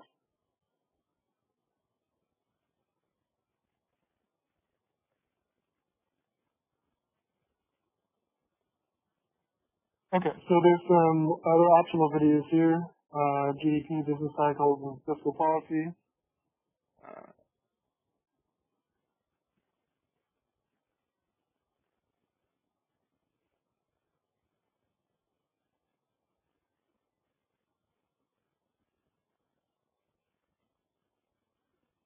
all right.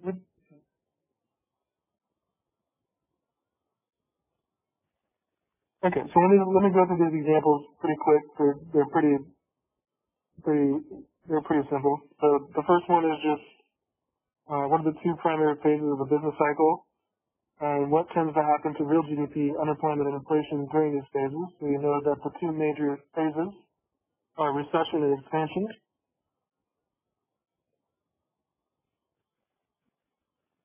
Okay, and the major variables we talked about. So normally in a recession,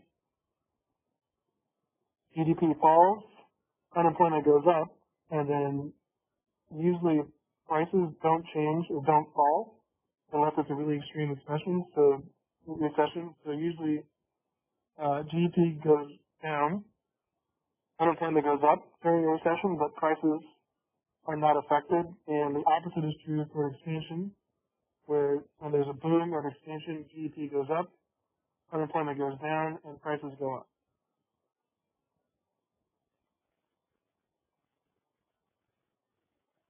Okay, and how many recessions has the U.S. experienced since 1950, and what ones were the longest in duration, and what ones were the most severe in terms of declines in real output. So we know that the U.S. had 10 recessions, like we saw in that slide.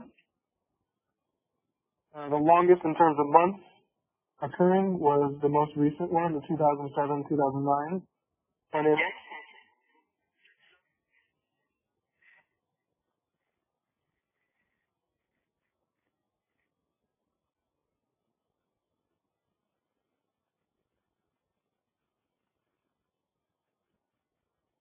Okay, sorry about that. I don't know what the.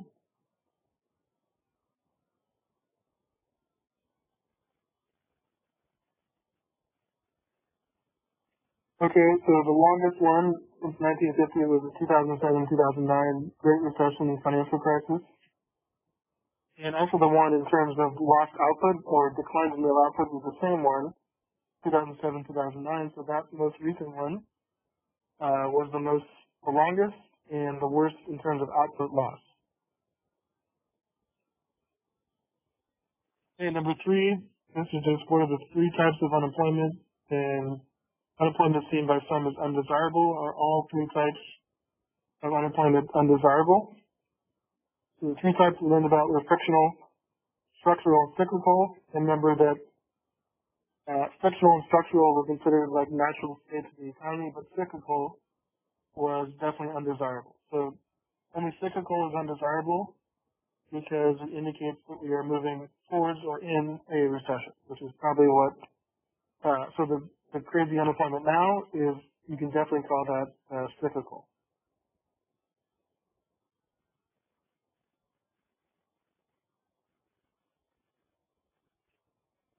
Okay, number four is just briefly distinguish between demand pull and cost push inflation. And so we have, these are just from the slide. You have a demand pull where this was due to consumers bidding up the price, excess spending relative to output, and central bank issues too much money. So right now we probably have some of this due to the fact that our demand for lots of those groceries, not only because we not only because of limitations, but also because we're spending more time at home. So all those household goods, like toilet paper, top ramen, if you will, or whatever, we're spending more time at home, and so therefore the demand for household goods has gone up. So part of the problem is demand pull inflation as well. Okay, and this would be due to the cost push side, would be due to a rise in per unit input costs or supply shocks. Okay, so part of that is occurring as well.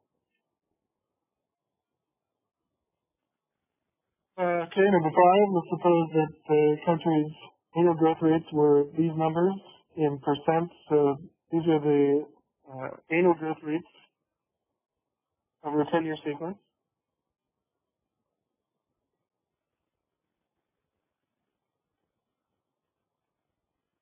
Okay, let's calculate the country's trend rate of growth, and let's identify the expansionary phases and the recessionary phases of this business cycle.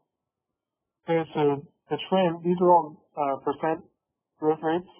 So the trend, therefore, is just the average. The average percent growth would be all these numbers divided by 10, gives us an average of 10 years. So if you add these numbers up together,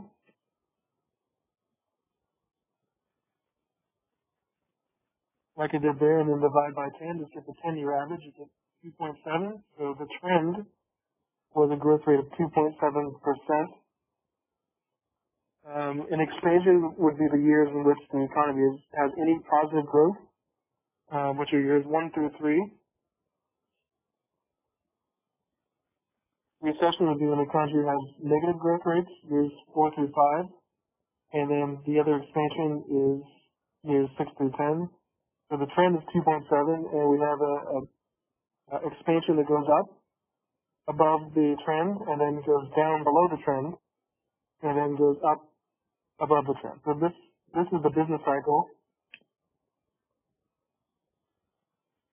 that's going around the trend of 2.7%.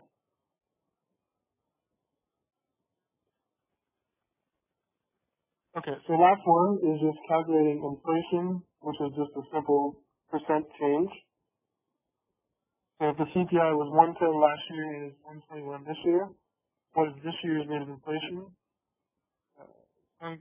Suppose the CPI was 110 last year and 108 this year, what is this year's rate of inflation? So we have two options, or two calculations. And what do economists call the second outcome? So I use in macroeconomics, the pi sign, like that thing, that's the inflation rate. Okay, so the rate of inflation, or the inflation rate in the first part A. Okay, so we had 121 this year and 110 last year.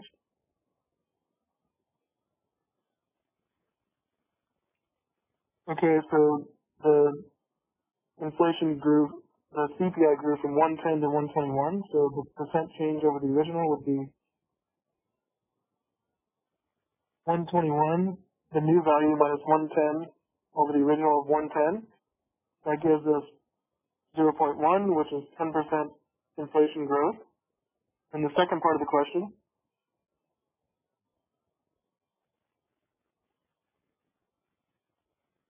CPI was 110 last year and 108 this year. That means it dropped. So the price level dropped with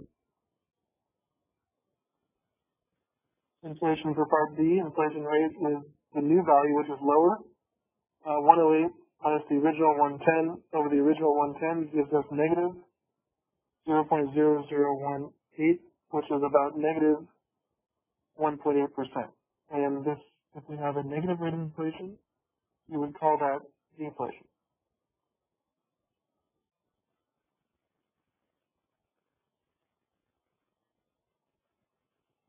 Okay, so I went through these kind of quick, these last exercises, but they're not, I don't think they're too bad. Any questions for these exercises, or anything from chapter 11?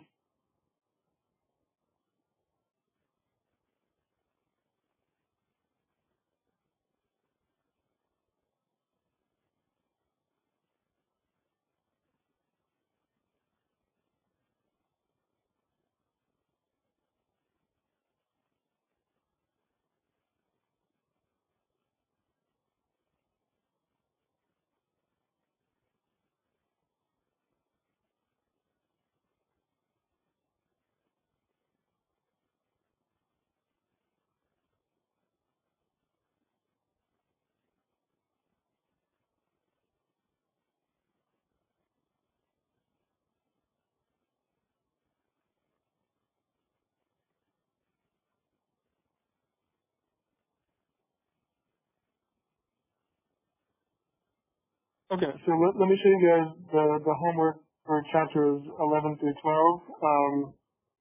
Let me just,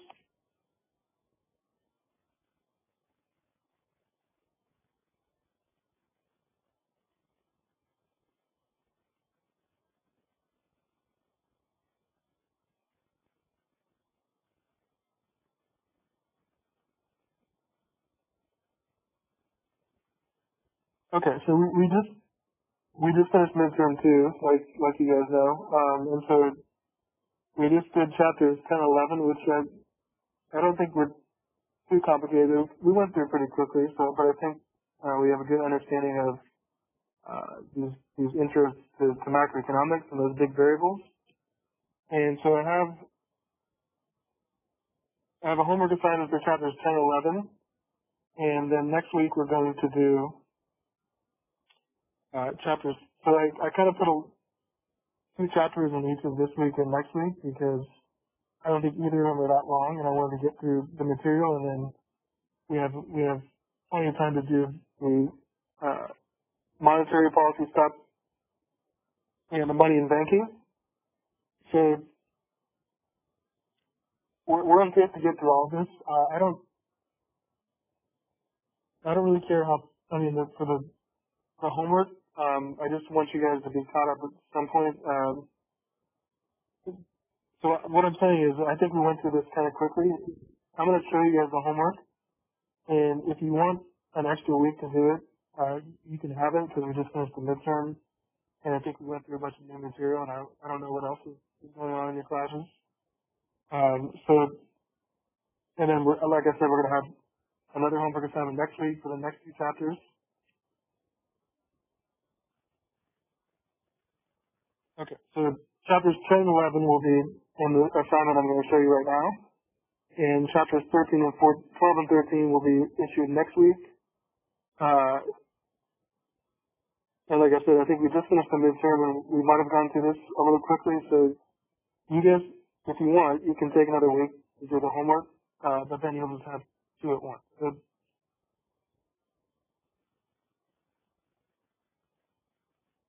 do you guys want another week to do the homework?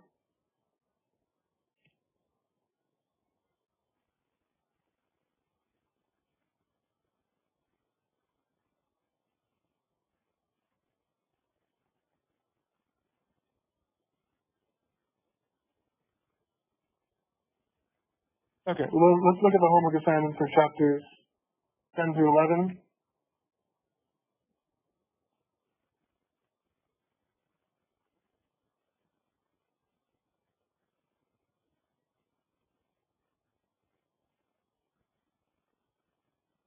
So usually it's due every Monday.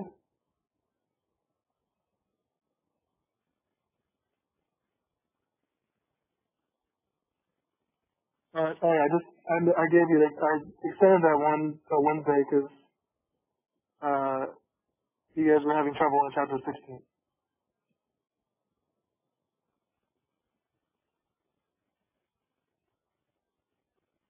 Okay, so here's the homework for chapters 10 and 11. So there's a few questions, but they're not too bad. There's one on just calculating GDP, with the C plus I plus G plus X equation or identity. There's one on just calculating economic growth, which is just to do the percent change and get some GDP per capita. Yeah, there's just a few terms on the business cycle, unemployment and inflation. And so some of these are just like writing down key terms. And then last one is just calculating inflation. So these are all examples we just did in the exercises for chapters 10 and 11. You guys can't hear me?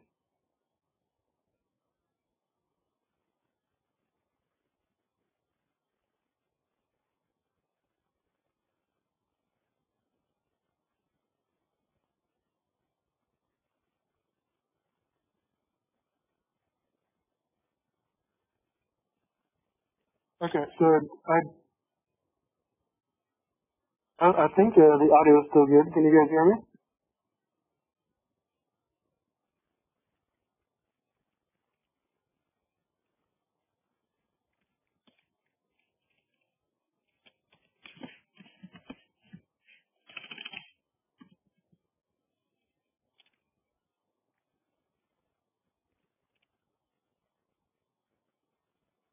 So,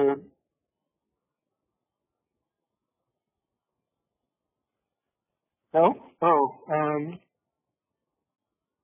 okay, hold on.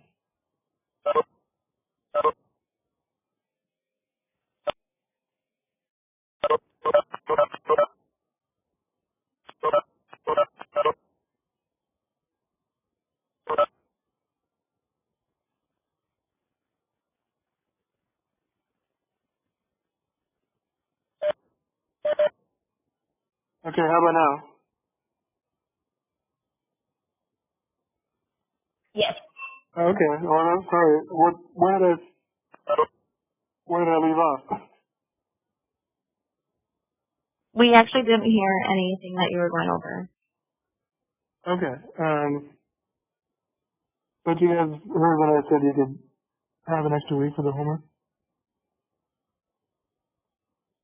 Yes. Okay, so, alright, here's,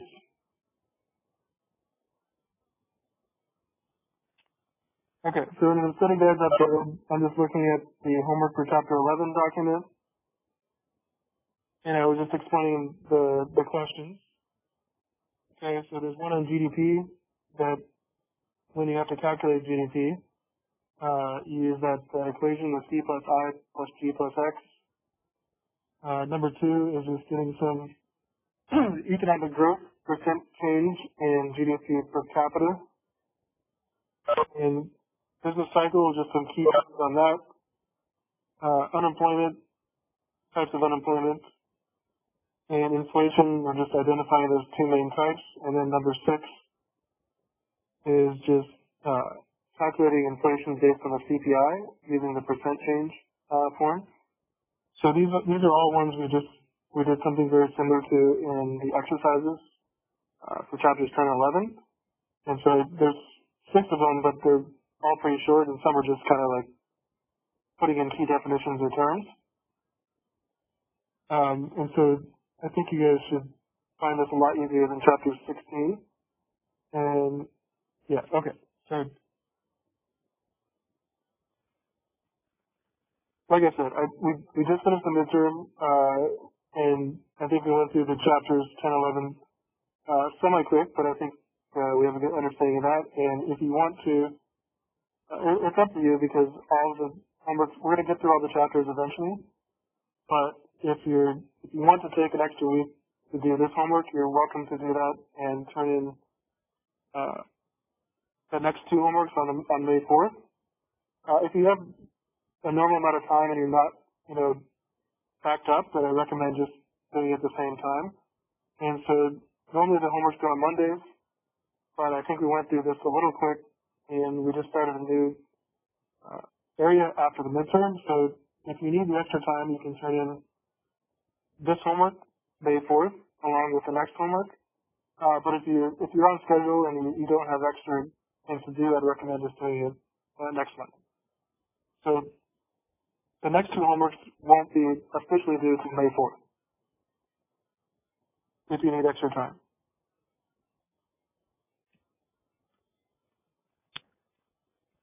And I thought we said last class that our homework, instead of being due on Mondays at 6:50, they were going to be due on Wednesdays. Or was that just for the homework last year? That was just for the ones before the midterm because I had some people were having problems with chapter 16. And so I wanted to give you guys some extra time before I set the timeline off. Okay. Yeah. But normally so this is the schedule on the syllabus. And so I'll just keep it as that as Mondays, but if you want an extra week for this one, you're welcome to take it if you need it. Okay, thank you. Okay, so any questions on the stuff we did just now or homework or anything?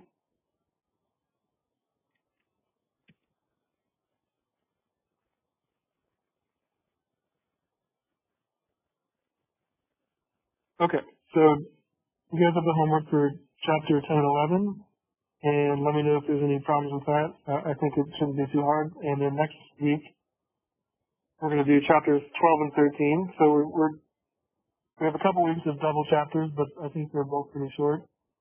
And yeah, then we can keep on schedule. So this homework assignment you can take next week, turn it in May 4th if you want to. But if you do that, you're going to have 2 homeworks due on the same day. So it's up to you. I just want to give you guys some more time in case things are building up. Okay, so everybody good before we finish up?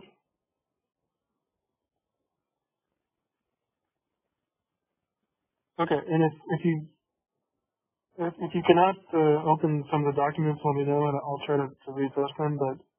And then for the viewing the WebEx recordings, try to get the WebEx for your desktop, whether it's a Mac or a Windows, and I think that'll work. I think you have to have the WebEx downloaded. It's a free download, and then that should work. Okay, that's all I have for tonight, and I will see you guys next week at the same time, assuming there's no more questions. But thanks. Tonight was a little long. We just finished the midterm, but thanks for participating. We'll be doing macroeconomics from the rest of the semester. And see you guys in a week. Stay safe and take care. Thank you, Sid.